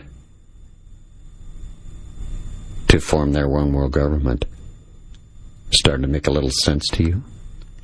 You see, Ninkursag's genes, the matriarchal gene, which constituted the beginning, the gene, Isis, get it? Genesis, gene, Isis, or as the Greeks identified it, Genesis. Yeah, well hidden. Sorta. So the Illuminati researchers want to point out that the biblical law to abstain from blood didn't come from Enki the Wise, but from Enlil, Jehovah, the god of wrath, who had instigated the flood, who had destroyed Ur, who had destroyed Babylon, and had actually set to deceive Adam by saying that he would die if he ate from the tree of knowledge. So they want you to grasp the notion, which is the lie, that this was not a God who liked people. He was the people-hater god, so if he forbade the taking of blood, this was not likely to have been an edict for the benefit of Noah and his descendants, but quite the opposite. It was most probably to their detriment. Oh, how well the satanic group can meddle and deceive. You see, the original starfire was the lunar essence of the goddess. But even in an everyday environment, this starfire contains the most valuable endocrinal secretions, especially those of the pineal and pituitary glands, for the initiates of the satanic world. You see, because they believe the brain's pineal gland is directly associated with the tree of life. It's your cell phone, if you like, your smartphone to the demons. It's your communication gland to the demonic spirit world. This tiny gland is said to secret the very essence of active longevity called soma, or as the Greeks called it, ambrosia. In mystic circles, the menstrual flower, she who flows, has been called the designated flower, and is represented as a lily or a lotus. The definition of flow, put the both together, flower, is the very root of our modern word flower. In ancient Sumer, the key females of the dragon bloodline were all symbolized as lilies. You get Lilith, Lilutu, Lilat, Lily, Luluwa. And of course, the oldest woman supposedly dug up out of the earth in ancient Africa, they called Lily. That's why. The original messianic dragon, had very little resemblance to this fire-breathing winged creature that you know from Western mythology, the dragon. No, it was basically a large-jawed serpent with 4 legs, like a crocodile. I mean, the ancient Egyptians worshipped the crocodile. This was the sacred Mesne, whose name was Draco. Draco was a divine emblem of the Egyptian pharaohs, a symbol of the Egyptian therapeutic, of the essence at Qumran, and was the Bisti Neptunus, the sea serpent, of the supposed myth behind the ascendancy of the Merovingian bloodline. As a sea serpent rapes the queen, and is born the first Merovingian Merovi. They're now known as the Fisher Kings of Europe. I call them the Water Kings a lot, because they're conquered by water their whole life. In the old Hebrew Bibles, all references to serpents are made by the use of the word Nahash, from the stem Nush. But this doesn't mean serpents in the way that you and I know a serpent as a venomous snake. No, it relates to serpents in their traditional capacity as bringers of wisdom, bringers of enlightenment. The word Nahash actually means to decipher or to find out. Isn't it interesting, too, the snake is the opposite meaning of to the God of the Bible and the Illuminati. Serpents, in one form or another, associate with wisdom, healing, and the trees of life and knowledge are customarily identified with these serpents. The insignia of today's medical associations, precisely the image of a serpent coiled around the plant of birth, the tree of life. It's a depiction shown in the clay tablets of ancient Sumer. They were the god Enki's personal emblem.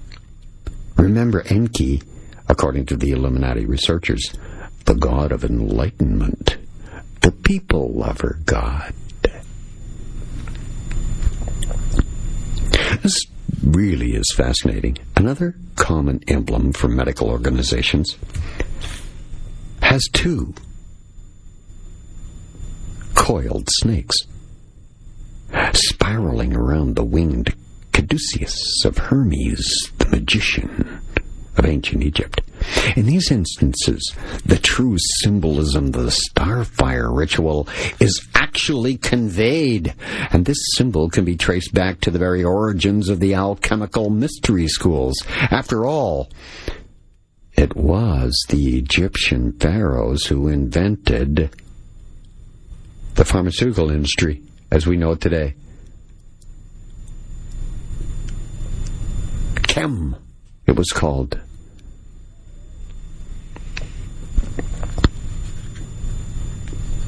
Yes, the records explain that the central staff and entwined serpents of the caduceus represented the spinal cord and the sensory nervous system of the human being, and the two wings at the top signifying the brain's two parts, the left and the right ventricles. Between these wings, above the spinal column, if you call it up on your machine right now, or on your device, if you look closely, you see the small center node of the pineal gland right there. In the caduceus, the symbol of chemistry, chem. By the way, chem means black, which is knowledge. Representative of knowledge, black, in the occult world. The combination of the central pineal and its lateral wings are referred to as the swan. And in Grail lore, as in some yoga circles, even the swan is symbolic of the fully enlightened being. This is the ultimate realm of consciousness achieved by the medieval knights of the Swan, as they were called, epitomized by those famous chivalric figures like Percival and Lohengrin, that you read about in the myths. Are you familiar with the functions of the pineal gland? Other glands, the endocrinal system is seen through the eyes of the occult. The pineal is a very small gland, shaped like a pine cone, about the size of a grain of corn. It's centrally situated within the brain, although outside the ventricles and not forming a part of the brain matter at all. The pineal gland was thought by the 17th century French optical scientist René Descartes to be the seat of the soul, the point at which the mind and the body are conjoined. The ancient Greeks considered it the same. And in the 4th century BC, Herodotus described the pineal gland as an organ that regulated the flow of thought. So in the days of ancient Sumer, the priests of Anu, the father of Enlil and Enki, remember, perfected and elaborated a ramifying medical science of living substances, with menstrual starfire being an essential source component. More on this starfire when I come back on Talk Radio AM 640. I'm the Spaceman. I'm the guy they call the Spaceman. It's Talk Radio AM 640. You send your emails to spaceman at 640toronto.com or space at 640toronto.com. I'll get them. Thanks for the one that you've sent. Back in the days of ancient Sumer, the priests of Anu, the father of Enlil and Enki, perfected and elaborated a medical science of living substance they called menstrual starfire, which is an essential source component. In the very beginning of satanic ritual, this was pure satanic blood drinking, and basically keeping the bloodline pure. only marrying inside of a family to keep the bloodline the purest. Which, of course, runs into big, big problems. That's why there's so much money, as I stated before on the show earlier tonight, that there's so much money being put into DNA, genetic gene splicing. We now have, because of gene splicing, we now have a third-party baby. Yeah, someone walking around the world right now has got 3 parents. The genes of 3 parents. So they're really, really, really manipulating today what they couldn't do back in ancient times, but that's where it all started. In the very beginning of satanic ritual, this was pure Anunnaki lunar essence, called the gold of the gods, and it was fed only to the kings and queens of the dragon succession. Later, though, in Egypt, Mediterranean, menstrual starfire was ritually collected from sacred virgin priestesses who were named as scarlet women. That's what they're called. The very word ritual comes from this practice itself and from the word ritu, which defines the sacred geometry of the red gold. What do I mean by the red gold? In a second. Melatonin, serotonin, by the way, are extracted from the desiccated glands of dead animals. Did you know that? But they don't have the truly important elements which exist only in live human glandular manufacture. So in the fire symbolism of ancient alchemy, red, of course, the color red is synonymous with the metal gold. In some traditions, including the Indian Tantras, red is also identifiable with black. So the goddess Kali is said to be both red and black. Which, just give you a hint, just happens to be from the purest bloodline of Cain that comes from, well, in Britain now, come from a German background. The German flag is red and black. Red meaning passion, black meaning knowledge. The original heritage of Kali in the Indian religion was Sumerian, and she was said to be Kalimath, the sister of Cain's wife, Luluwa. She was said to be dark and violent, represented as a black woman with 4 arms, as a matter of fact. Kali was a primary princess of the dragon house, and from her starfire association, she became the goddess of time, of seasons, of periods and cycles. Because of this, her name was the root of the word that we use today all the time, calendar, calendar, Kali-ndar,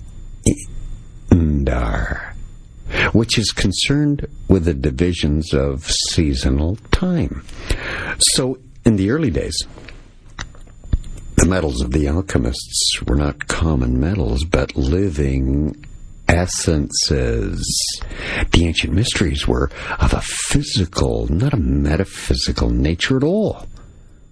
In fact, the very word secret has its origin in the hidden knowledge of glandular secretions.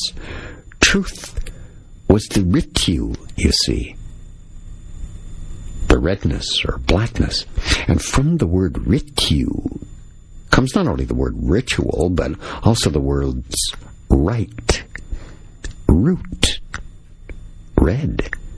The ritu, as it was said, reveals itself as physical matter in the form of purest and most noble of all metals, gold. So gold was deemed an ultimate truth, you see. That's why there's a gold standard, which Bitcoin right now is kicking the hell out of. Yeah, but for how long? Look out. Bitcoin's a bubble. Bubbles burst. This one will too. Just as the word secret has its origin in the translation of an ancient word So do other related words. In ancient Egypt, the word amen, amen, amen, was used to signify something hidden or concealed. All Christians end their prayer with amen, amen. Used to signify something hidden or revealed or concealed originally. The word occult meant pretty much the same thing. Hidden from view. And yet today we use amen to conclude hymns while something occult is deemed sinister. In reality, though, they both relate to the word secret. And all three words were, at one time or another, connected with the mystic science of endocrinal secretions. You know, Kali, I was just talking about Kali, the Hindu religion. Miley Cyrus actually emulates her. With her tongue action, her tongue sticking out, pointing down, very flat. Kali did it when she was in a heated battle. And guess what? In the Major League Baseball World Series, there was a player, a Cuban named Puig, who did that very motion for the world to see in the World Series. A picture of him sticking his tongue out low and flat like Miley Cyrus. Actually channeling Kali. The Scarlet Woman. Kali. Also associated with being black. Black but beautiful. The English word coal, meaning that which is black, also comes from her name. Kol, Kalo, Kali, Koli. In the Hebrew tradition, Bath Kol, a Kali counterpart, as a matter of fact, was called Daughter of the Voice. And the voice was said to originate during a female's puberty. So the womb was associated with the voice, and starfire was said to be the oracular word of the womb. The womb was, therefore, itself the utterer, or the uterus. Incredible, isn't it? Where our words come from. When you really dig, you can find it out. But it's not easy, and it's time-consuming. You gotta get off your screening. The Scarlet Woman and all the others were called Scarlet Women because of their being a direct source of the priestly starfire. They were known in Greek as the Herodulae, the sacred women. A word later transformed via medieval French and English to harlot. I'm the Spaceman. This is Talk Radio, AM 640. You want more? I've got it next. I'm the Spaceman. It's Talk Radio, AM 640. Communicate by email, space@640toronto.com or spaceman@640toronto.com. Both addresses working fine. Thank you so much for the one you've sent. Scarlet Women, as I said. Called that because having a direct source to the priestly starfire. They were known in Greek, in the Greek myths as the Herodolae, the sacred women. Now, that was later transformed through French into English as harlot. Now, in the early Germanic language, they were known as the Horas, which was later anglicized to, you guessed it, whores. The word originally meant quite simply beloved ones. Originally, these words were descriptions of high worship and were never interchangeable with words like prostitute or adulteress, but they flipped them. Haven't you noticed? The Illuminati want you to believe the disappearance of knowledge of this genuine star-fire ritual from the mainstream of knowledge occurred when the science of the early adepts and later Gnostics, ones, of course, who are Gnostics, believe they can become God through knowledge, was stifled by Christianity. Christians, see, did all their power, everything in their power, to destroy all traces of the ancient ritual of Satan. But it was just transformed and incorporated into the Christian beliefs. As well as being the gold of the gods, the Anunnaki menstruum was also called a vehicle of light. Being the ultimate source of manifestation, was directly equated with the mystical waters of creation, the flow of eternal wisdom. It was for this very reason that the Rosicrucis, the dew cup, or the cup of the waters, identified it as the red cross within a circle. Sun worshippers' ancient symbol became the mark of Cain, and the symbol of the kingly succession to the Antichrist to come.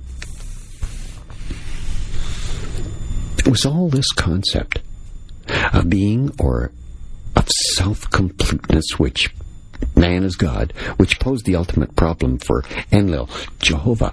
In contrast, his brother Enki knew that humans who partook of the tree of knowledge, the Anunnaki wisdom, and the plant of birth, the Anunnaki starfire, could themselves then become gods. Even Jehovah was said to have recognized this, and Genesis states that when Adam had taken the fruit of the tree, Jehovah said, "Behold, the man is become as one of us." Enki, the wise guardian of the tree of knowledge, also had another name in the Hebrew tradition. They called him Samael. Samael, because he was the first designated lord of Sama in northern Mesopotamia. The teachings of the early mystery schools were very specific about the trees of knowledge and life, and they emulated the very teachings of Enki himself. It was said, nothing is obtained simply by wanting, and nothing is achieved by relinquishing responsibility to a higher authority. Belief is the act of believing.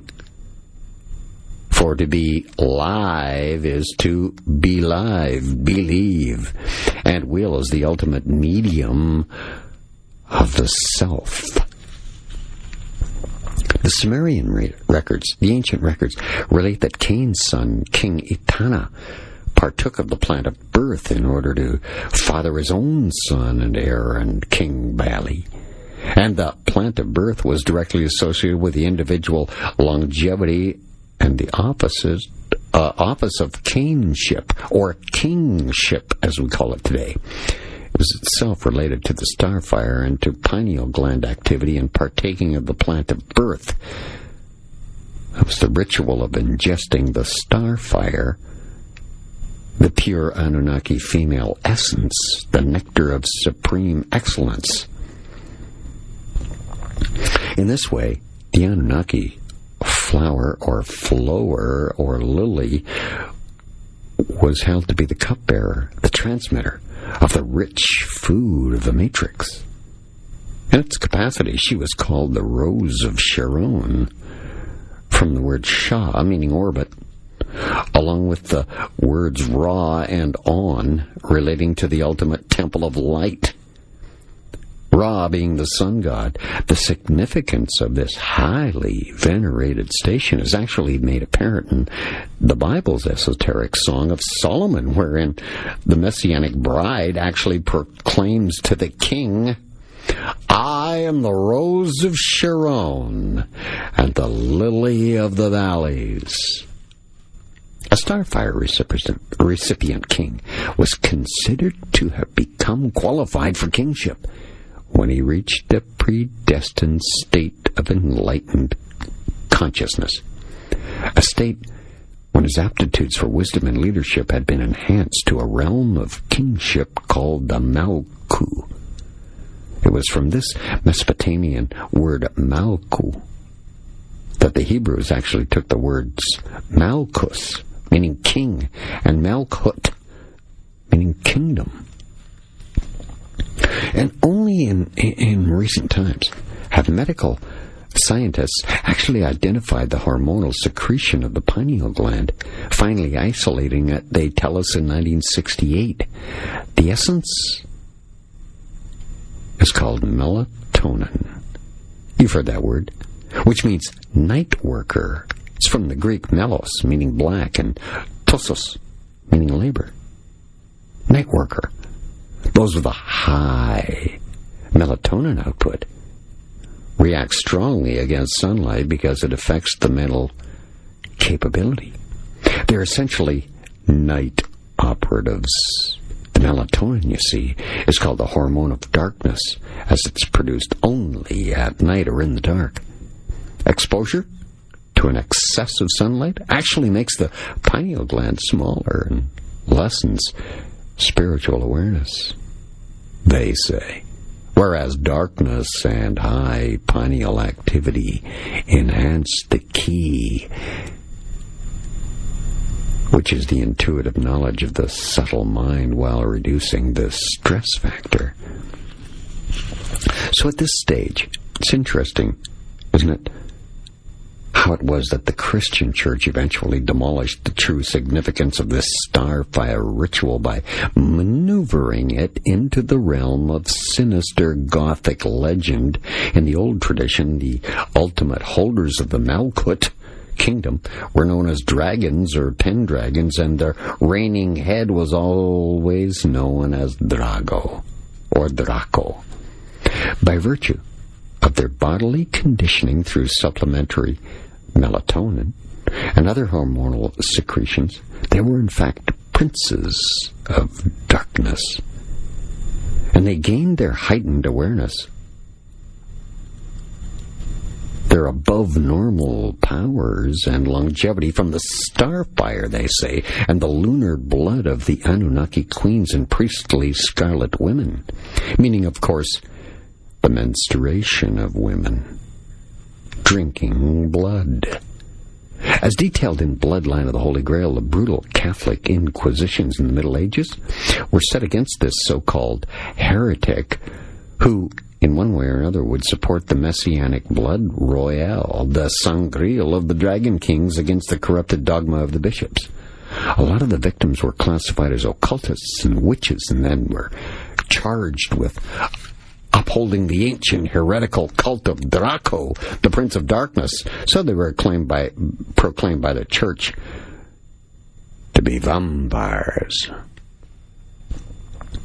Now, I previously mentioned the significance of the ancient Egyptian court of the dragon, pointing out that after some 4,000 years, this sovereign order still operates today in this world. Back in the 15th century, a prominent chancellor of the court was Prince Vlad III of Transylvania, Wallachia, who actually built the citadel of Bucharest. Vlad is probably best remembered, though, as Count Dracula, meaning the son of Dracula, a name by which his father was known within the court from 1431. And Prince Charles, just a few years ago, on a visit to Romania, at Halloween, as a matter of fact, actually confirmed that he was related to this Count Dracula. Yes, the royal blood has remained pure. Vlad was a prince of harsh disciplines, and his method of execution for crimes against the state was impalement on wooden stakes. It's quite compatible with other hideous punishments of the time, like boiling in oil, burning at the stake, drawing and quartering, with 4 horses on your 4 appendages, and they just pull you apart. But Vlad's particular method became reversed against him in a later Gothic novel tradition, which you know today, which claims that Dracula could only be killed by impalement of a wooden stake driven into his heart. Yeah, that's the story. You know it probably better than I do. never read that stuff, never watch that stuff. The establishment's real fear of Dracula, though, was not his savage treatment of enemies. Such things were commonplace in those days. But in his depth of knowledge of alchemy and the ancient starfire customs he knew, having attended the Austrian school of Solomon in Hermannstadt, he had a pretty in-depth scientific understanding of the bodily effects of melatonin, serotonin too, and knew they would enhance longevity and increase consciousness. This is the most incredible thing you've heard, probably, when it comes to Count Dracula. And maybe never heard it before in your life. There's more, and it's on the way next on Talk Radio AM 640. I'm the guy they call a Spaceman. This is Talk Radio AM 640. Please direct your emails to space@640toronto.com or spaceman@640toronto.com. Thanks for yours. You know, as the Romanian annals determine, Vlad was a high melatonin producer, and as we have seen, such people are adversely affected by sunlight. They are night workers, melostosos called. Consequently, the Transylvanian myth was born, and Bram Stoker's novel, published in 1897, with Vlad Dracula, was portrayed as a vampire, a prince of darkness. What else? Imbibing the blood of virgins. But you know the truth, because you just heard it here on AVFS on Talk Radio AM 640. You know, a lot of truly early folklore was actually based on the Grail and Dragon traditions that I've been talking about tonight. The very concept of fairies, fair folk, was born directly from this base, being a derivative of fee or fae and relating especially to fate. In the Celtic world, certain royal families were said to carry the fairy blood. That is to say, the fate or destiny of the Grail bloodline. While the Grail princesses of romance and history were often called elf maidens, they were the designated guardians of the earth, starlight and forest, as beguilingly replicated by the elven race that was given to you by J.R.R. Tolkien's Lord of the Rings. Oh, they're programming all of this into us. In the old language of Southern Europe, a female elf was Ailebi, and from this word derived the town of Albi, the Languedoc center of the Gnostic Cathars, the pure ones as they were known in the Middle Ages. When Pope Innocent III launched his brutal 35-year military assault on the Cathars from 1208, his campaign was called the Albigensians Crusade, because it was set against the supporters of the Albigens, elven blood. Melatonin enhances and boosts the body immune system, did you know? And those with high pineal secretion are less likely to develop cancerous diseases, we're told. High melatonin production, you see, heightens energy, stamina, physical tolerance, and is directly related to sleep patterns, keeping the body temperately regulated with properties that operate through the cardiovascular system. It's in fact the body's most potent and effective antitoxidant, we're told, and has the positive mental and physical anti-aging properties that everyone's looking for. It's manufactured by the pineal gland, through the activation of a chemical messenger called serotonin, we're told. This transmits nerve impulses across the chromosome pairs at a point when the cell nuclei are actually divided and the chromosomes are halved, a process called meiosis, eventually to be combined with the other half sets upon fertilization. Pine resin was long identified with pineal secretion and was used to make frankincense in the ancient times, the essence of the priesthood.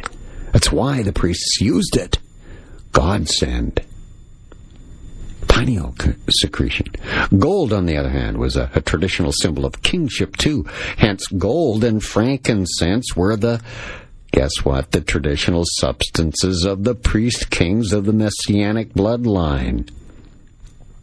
Along with myrrh, it's a gum resin used as a medical sedative, which is symbolic of death. And weren't those the gifts brought to baby Jesus by the Persian astrologists?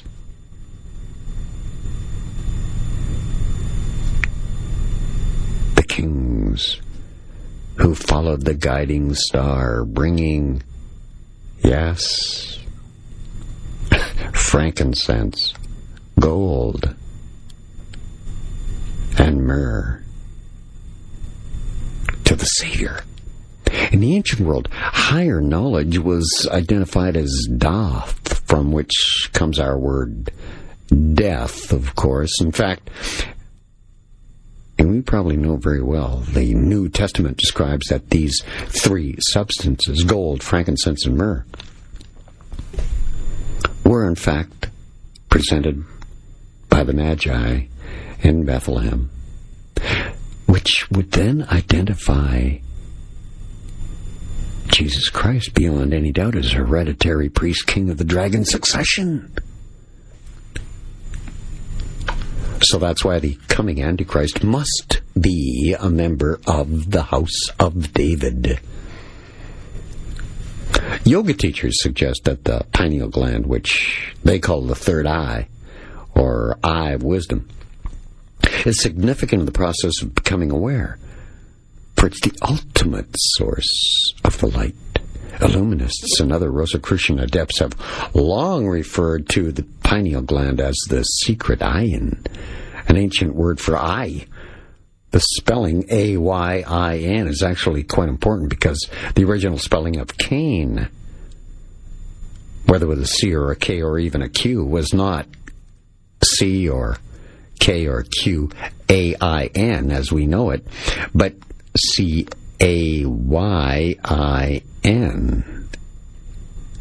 like in Ayin. The name Cain, in various forms, actually denoted one of the inner eye. That's someone who has the all-seeing eye. Hence, from Cain, with a K derived from the word king, Cain, king, and from Cain, with a Q, derived the word queen. So Cain's father, Enki Samael, was himself the Sumerians' designated Lord of the Sacred Eye. Now you see it as the Eye of Horus. It's Time Warner's logo today. It's Talk Radio AM 640. Got a comment tonight's show? Got a critique of tonight's show? Got some information you'd like to pass along? Or just want to say where in the world you're listening to AVFS on Talk Radio AM 640 from? Use the two email addresses, either one, Spaceman or Spaceman at 640toronto.com or space at 640toronto.com. Thanks for that one you've sent. I really appreciate it. I really do. I'm talking about the Sacred Eye. The origin of today's Time Warner logo. It's said that a truly spiritual person can automatically perceive with their third eye, the eye of Horus, the subtle eye of insight, rather than be duped by mundane eyes which reveal only physical presences. Such presences are defined by their places within arbitrary time, you see. But to pineal graduates, there is no time to calculate, for they live in a dimension where time and space don't matter. They're of no consequence at all whatsoever. This dimension is not a new discovery of modern science. It was known about thousands of years ago as the plane of Charon, or the plane of the orbit of light. And also the Canaanite kings of Mesopotamia, the first pendragons of the Messianic bloodline, by the way, while already being of high Anunnaki substance, were fed with further Anunnaki starfire to increase even more their perception, even more their awareness and intuition, so that they became masters of knowingness, almost like gods themselves. At the same time, their stamina levels, their immune systems, dramatically, supposedly strengthened so that their anti-aging properties of the regularly ingested Anunnaki melatonin and serotonin facilitated extraordinary lifespans. All records of that era confirm that this was, in fact, the case, with those of the kingly line living for hundreds of years. And in this way, there's no reason to be over-skeptical about the great ages of the early patriarchs talked about in the book of Genesis, where some of them lived to be an incredible age. As well as the starfire ritual, the bloodline kings were also said to have been nourished with the milk of the goddess. And it would appear that this milk contained an enzyme that was itself conducive to active longevity. Today's genetic researchers call the enzyme telomerase. It's recently reported, too, in the journal Science, just around 2000. Year 2000, corporate studies, and those at the University of Texas Southwestern and their medical center there have determined that telomerase has a unique anti-aging property. And there's another lie, because aren't they always telling us they're looking for the fountain of youth? Cosmetic companies use it. Anti-aging. Get rid of your wrinkles. Yeah. Same cell. Healthy body cells are programmed to divide many times during a lifetime, you see. But this process of division and replication is finite, has an end, so that a non-dividing state is ultimately achieved. This is a crucial factor of aging, as a matter of fact. The division potential is controlled by caps at the end of the DNA strands, sort of like the plastic tips of plastic tips on a shoelace. These caps are the telomeres I just spoke about. As each cell divides, a piece of telomere is lost, and the dividing process ceases when the telomeres have shortened to an optimum and critical length. There is then no new cell replication, and all that follows is deterioration, aging. Laboratory experiments with tissue samples have now shown that application of the genetic enzyme telomerase can actually prevent telomere shortening upon cell division and replication. Hence, the elixir of life, everlasting life. Body cells can continue to divide way beyond their naturally restricted programming, just as do cancer cells, which can achieve immortality through being rich in telomerase. Telomerase is not usually expressed in normal body tissue, but apart from being present in malignant cancer tumors, it is also apparent in reproductive cells. It seems that somewhere within our DNA structure is this genetic ability to produce this anti-aging enzyme, but that the potential has somehow been switched off and probably exists with those aspects of our DNA which scientists currently refer to as junk. They're going to try to get back to that. But as the experiments now being done, the Illuminati believe it will allow us to switch it back on. That's why the DNA research is being done. They can't wait for those answers. In the King James Version of the Bible, we're told that the lifetimes of Noah and his sons, Jehovah issued the edict which forbade the ingestion of blood. At least this was the time frame applied to the edict of the Old Testament compilers in the 6th century BC. But it's unlikely, though, that this was the correct time frame for that time Enlil. Jehovah would have had no such final authority over Enki and Grand Assembly of the Anunnaki. Nevertheless, it's apparent that from that time, the given ages of the patriarchal strain began to diminish quite quickly, considerably, so that from the days of Abraham and Isaac, we are presented in the main with rather more normal lifespans. So in contrast, the lifespans of the Sumerian kings in descent from Cain and Etana, King Etana, continued at a generally high level. What do we know beyond doubt? Well, it's that whatever the realities of the edicting and its chronology, a major change in the starfire practice became necessary at about 1960 BC. This was when the Bible states that Abraham and his family moved northward from Ur of the Chaldeans, ancient Iraq, the capital of Sumer, to Haran, before turning westward into Canaan.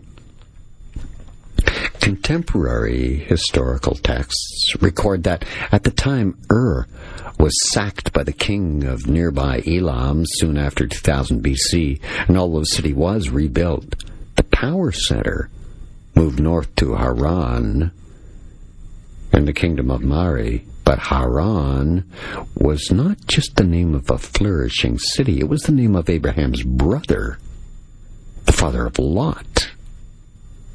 Existing documents discovered in 1934 also reveal that other cities in Mesopotamia, ancient Mesopotamia, were similarly named in accordance with Abraham's forebears.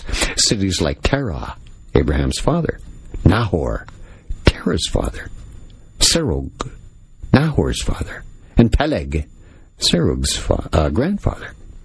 Quite apparently, in line with all the Sumerian evidence which supports the kingly line from Cain himself, the first city builder, who really invented pack 'em, stack 'em, and tax 'em to control 'em, which is what they do a really great job of, using Cain's template from ancient times. These lately discovered reports confirm that the immediate family of Abraham and the succession after Noah were also great commissioners of the region in general. Clearly, the patriarchs represented no ordinary family, but constituted a very powerful dynasty. But why would such a long-standing heritage of prominence and renown come to an abrupt end immediately and force Abraham out of Mesopotamia into Canaan? Well, the Illuminati believe the answer is to be found in the clay tablets, dated about 1960 BC. They detail this. But at the time, everything changed in the hitherto sacred land of Sumer when invaders came in from all sides. Akkadians from the north, Amorites from Syria, Elamites from Persia. And when they withdrew, when order was destroyed, then like a deluge altogether consumed, Sumer died. The sacred dynasty from the temple was exiled. It was at this stage of Sumerian history, ancient Sumerian history, that the empire fell and Abraham was forced to flee northward from the city of Ur. But what had happened to the Anunnaki, the grand assembly of gods who had established everything? Well, the story continues. Ur is destroyed. Bitter is its lament. The country's blood now fills its holes like hot bronze in a mold. Bodies dissolve like fat in the sun. The temple destroyed. Smoke lies in their cities like a shroud, hovers over the cities like a shroud. The gods have abandoned them. Like migrating birds, they said. In historic terms, this total collapse of the ancient Sumerian culture follows the founding of Babylon by King Ur-Baba at about 2000 BC. The story of the Tower of Babel and the resultant wrath of Jehovah precisely fits that time frame of the Sumerians' own abandonment by the Anunnaki, the gods who came to Earth from another planet. So that's why we're being fed the alien story. The story in Genesis relates to the people who were, till then, said by Jehovah to be very, very good, were severely punished because of a strange transgression which had not previously been ruled on. The apparent transgression was that they all spoke the same language, and the unique language which they all spoke was, of course, Sumerian, the first language on Earth, the first written one, too. For a reason which is not made clear in the King James Version of the Bible, the Genesis text explains that Jehovah was not happy about the Tower of Babel, and so he did come down and did confound the language of all the earth. The Sumerian historical documents tell pretty much the same story, except that the confounding of the language is far better explained by the hordes of foreign invaders who came into the region from elsewhere. It transpires that this invasion was the direct result of friction among the Anunnaki. For at Anu's retirement from the Grand Assembly, his eldest son Enlil, Jehovah, assumed the presidency. He proclaimed that he was then the master of all the earth, although his brother, Enki, Samael, could retain sovereignty of the seas. Enki was not happy about that at all, about his brother's claim, because although Enlil was the oldest of the two, his mother Ki was their father's, Anu's, junior sister, whereas Enki's mother, Antu, was the senior sister.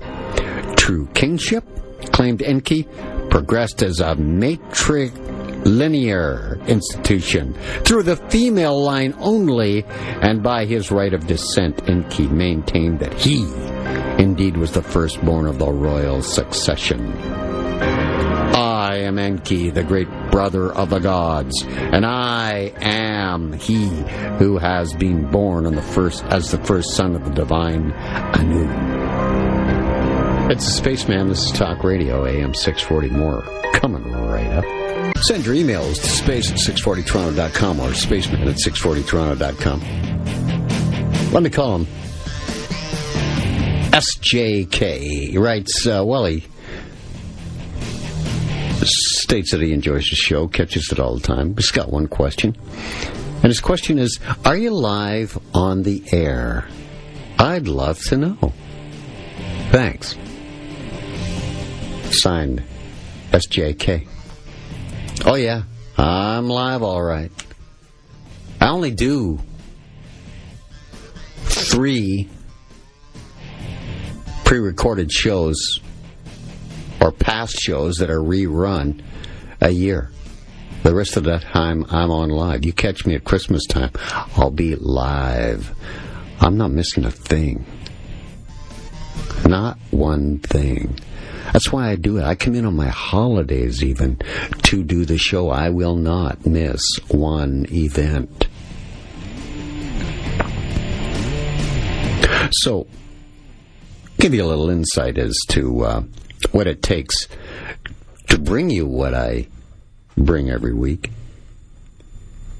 which doesn't matter to you. All you're interested in is the thought-provoking content. And that's what I try to bring every single evening live. Now, the shows are all over the net, pirated. Not my responsibility. Nor do I care. I just want to do this show live, one night a week, and whatever happens after that happens. There's no controlling that. And many people do not listen to this show live, but in fact pick it up after it's been posted on the net by the pirates. Which I don't care. Doesn't matter to me. It's not my property anyway. You know who it is, actually? I work for Chorus Entertainment. It's actually Chorus Entertainment getting ripped. And so, whatever. I just do them. Call them as I see them. So, as I was stating, back in ancient times in Sumer, Enki, Samael retained sovereignty of the seas. It was a brother fight. Anu's retirement from the Grand Assembly, his eldest son Enlil Jehovah assumed the presidency. He proclaimed he was the master of the earth, although his brother Enki Samael could retain sovereignty of the oceans only. Enki was not at all happy about his brother's claim because, although Enlil was the elder of the two, his mother Ki was the father Anu's junior sister. But Enki's mother, Antu, was the senior sister.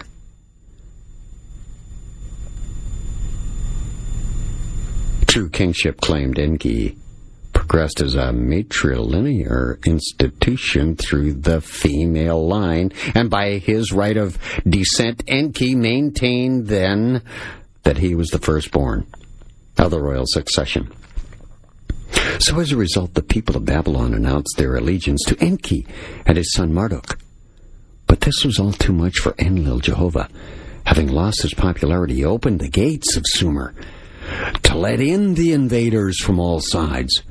The scribes recorded that he, the vengeful Enlil Jehovah, brought about the great and terrible storm which caused the annihilation of all of the Sumerian culture to that time, so that their language was even no longer predominant, and that there was a great confusion of tongues.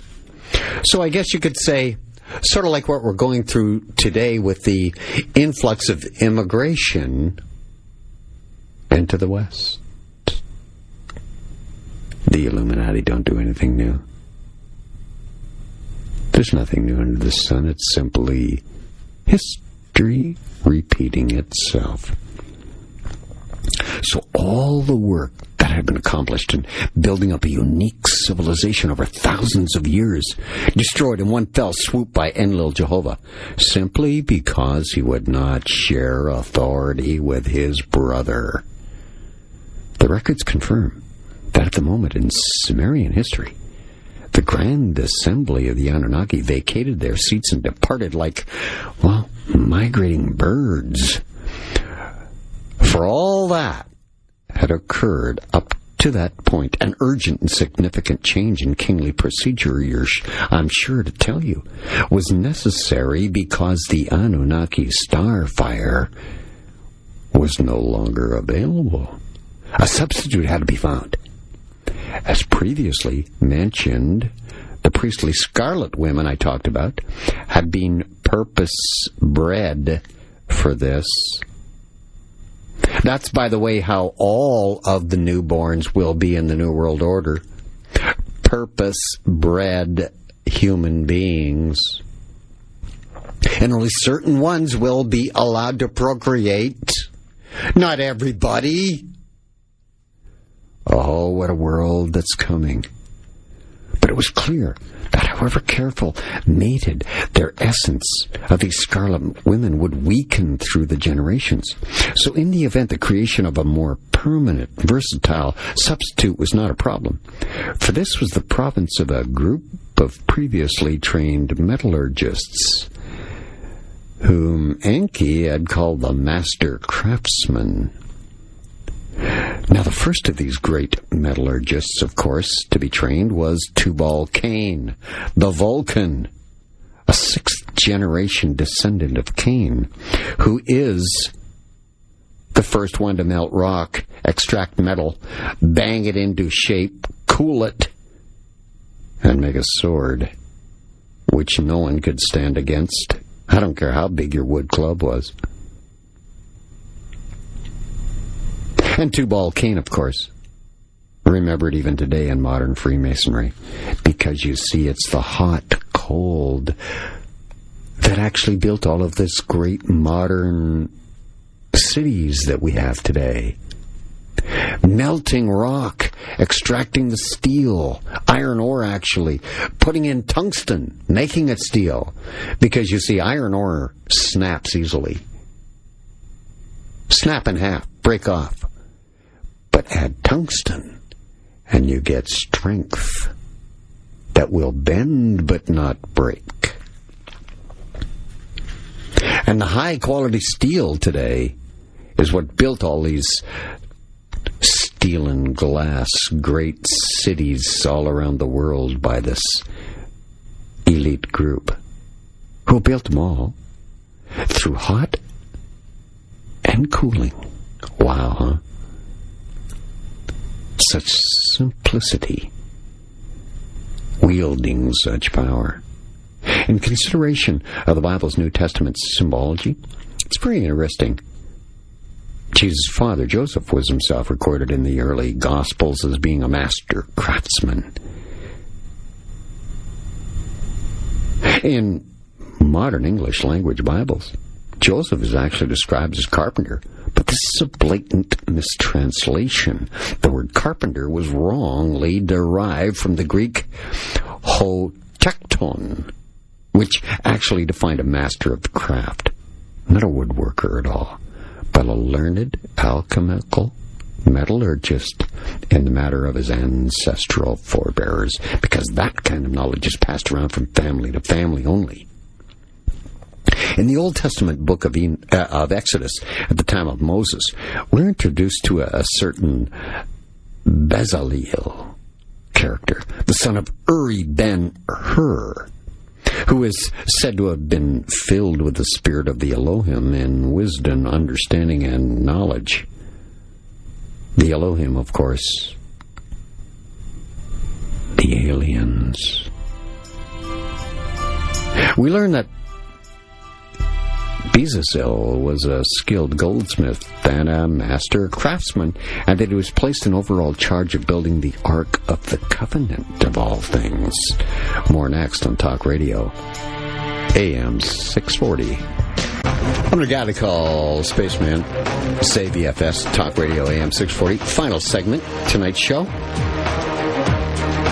As I was saying before the break, the son of Uri ben-Hur, his name? Bezaleel,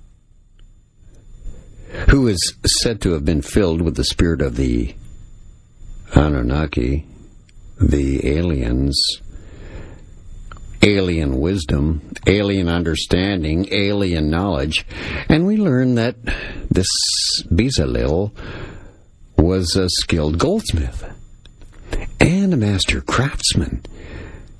And, of course, as I stated before the break, placed in charge of building the Ark of the Covenant.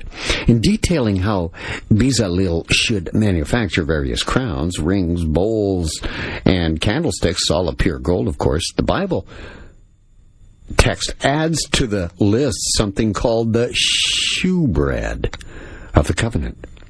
And without lots more explanation, the deed is seen to be done. Although the word covenant has come to be identified with contractual agreements, it originally meant to eat bread with. Well, if you're giving someone sustenance, that's a pretty good business deal, right? I mean, if they're outside of your family,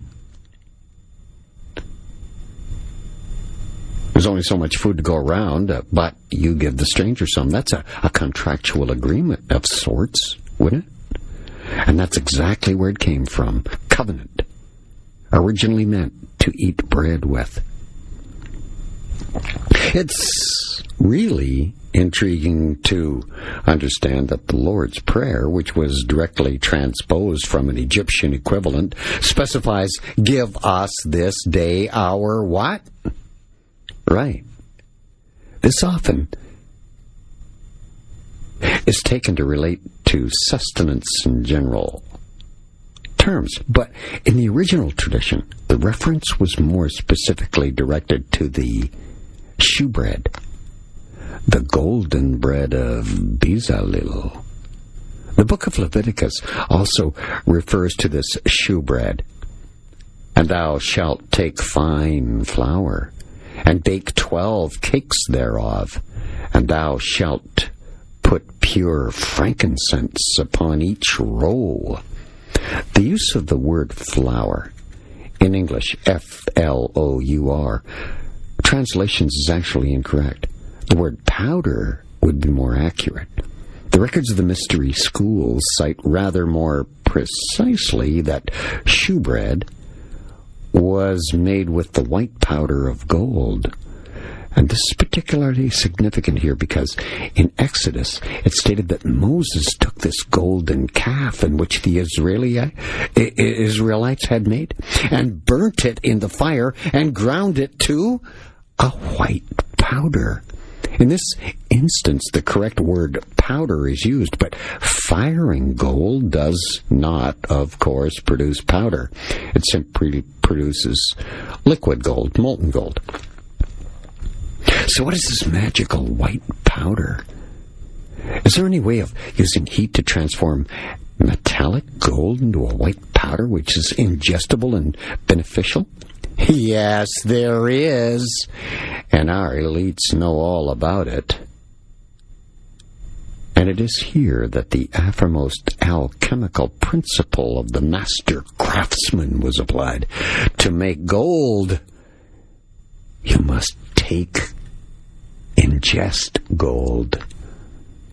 Gold is the most notable of metals. Why do you think people have gold teeth? They'd love to eat it, but don't understand the process. Gold was always the representative of truth through time. That's why they use it in dollar valuations.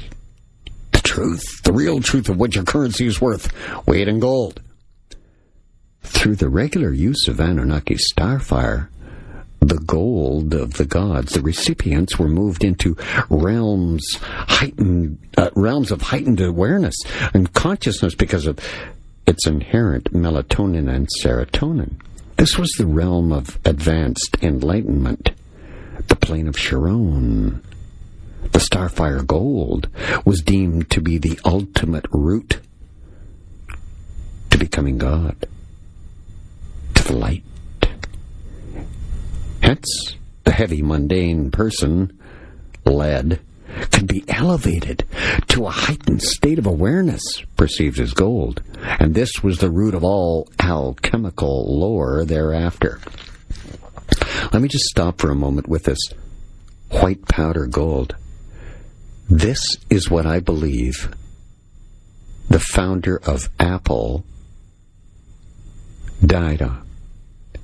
They said he had some kind of a disease.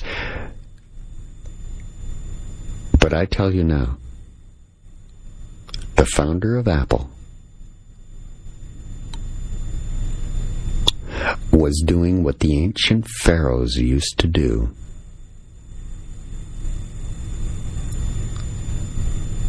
Was to take in the white powder of gold, gold made into a powder, ingest it only, which of course, as I told you, what it does, enlightens you. And that's how Steve Jobs found a way to point at your screen and have it appear. The touch screen, the iPhones. Steve Jobs was ingesting white powder gold to get in touch with the demonic world, to be able to pull this technology into Apple. Did you see how he was just before he died? Gaunt, face drawn, as though someone was starving to death. That's what I believe became of Steve Jobs. Became a god, didn't he? So in ancient Egypt, the shefla food was always depicted as a conical cake. According to the records, this metallic bread was used to feed the light body as against the physical body, and the light body was deemed to be the consciousness. As far back as 2200 BC, the pharaohs were using this supplement to enhance their pituitary and pineal activity, as Steve Jobs was doing. Thereby, to heighten their perception, heighten their awareness, heighten their intuition. But only the metallurgical adepts of these mystery schools, the master craftsmen of the Dragon Court, knew the secret of its manufacture and how much you could ingest without dying. Because you would indeed come close to death and in contact with the demonic world. But if you take just enough, you can survive it and still contact the demonic world. But eventually, like all drug addicts, there's an overdose, bringing death.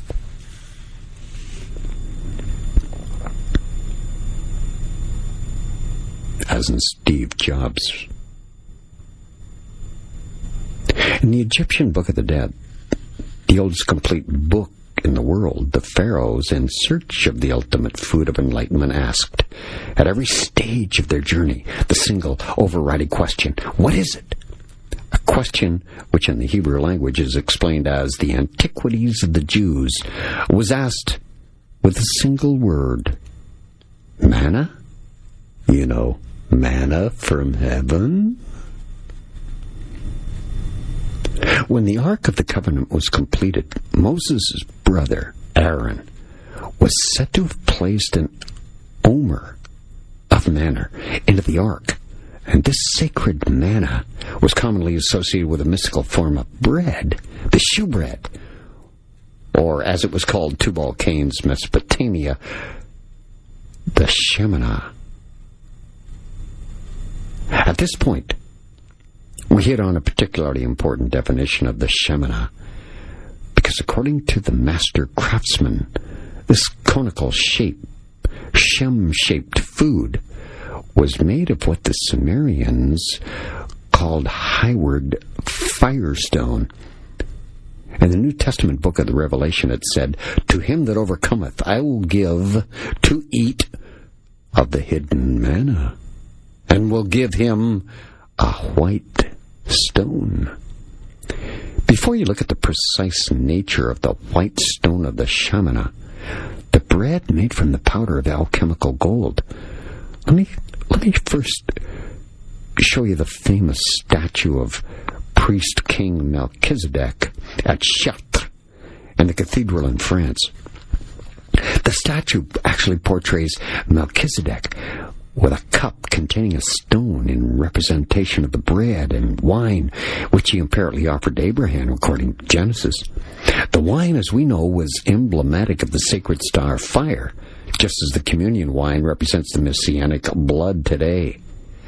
But the true importance of the imagery is that the breadstone is held within the cup, thereby signifying the starfire was replaced by its substitute nourishment at the very time of Melchizedek and Abraham.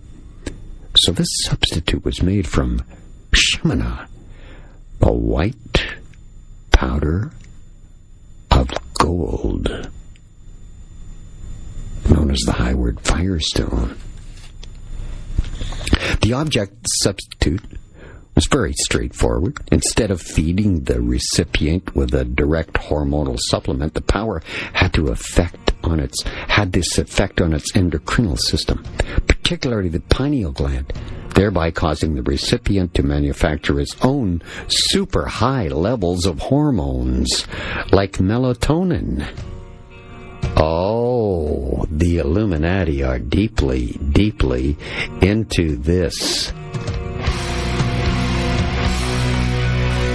And they're running our world. Can you believe it? This has been A View from Space on Talk Radio AM 640. Coast to Coast next on Space, and I'm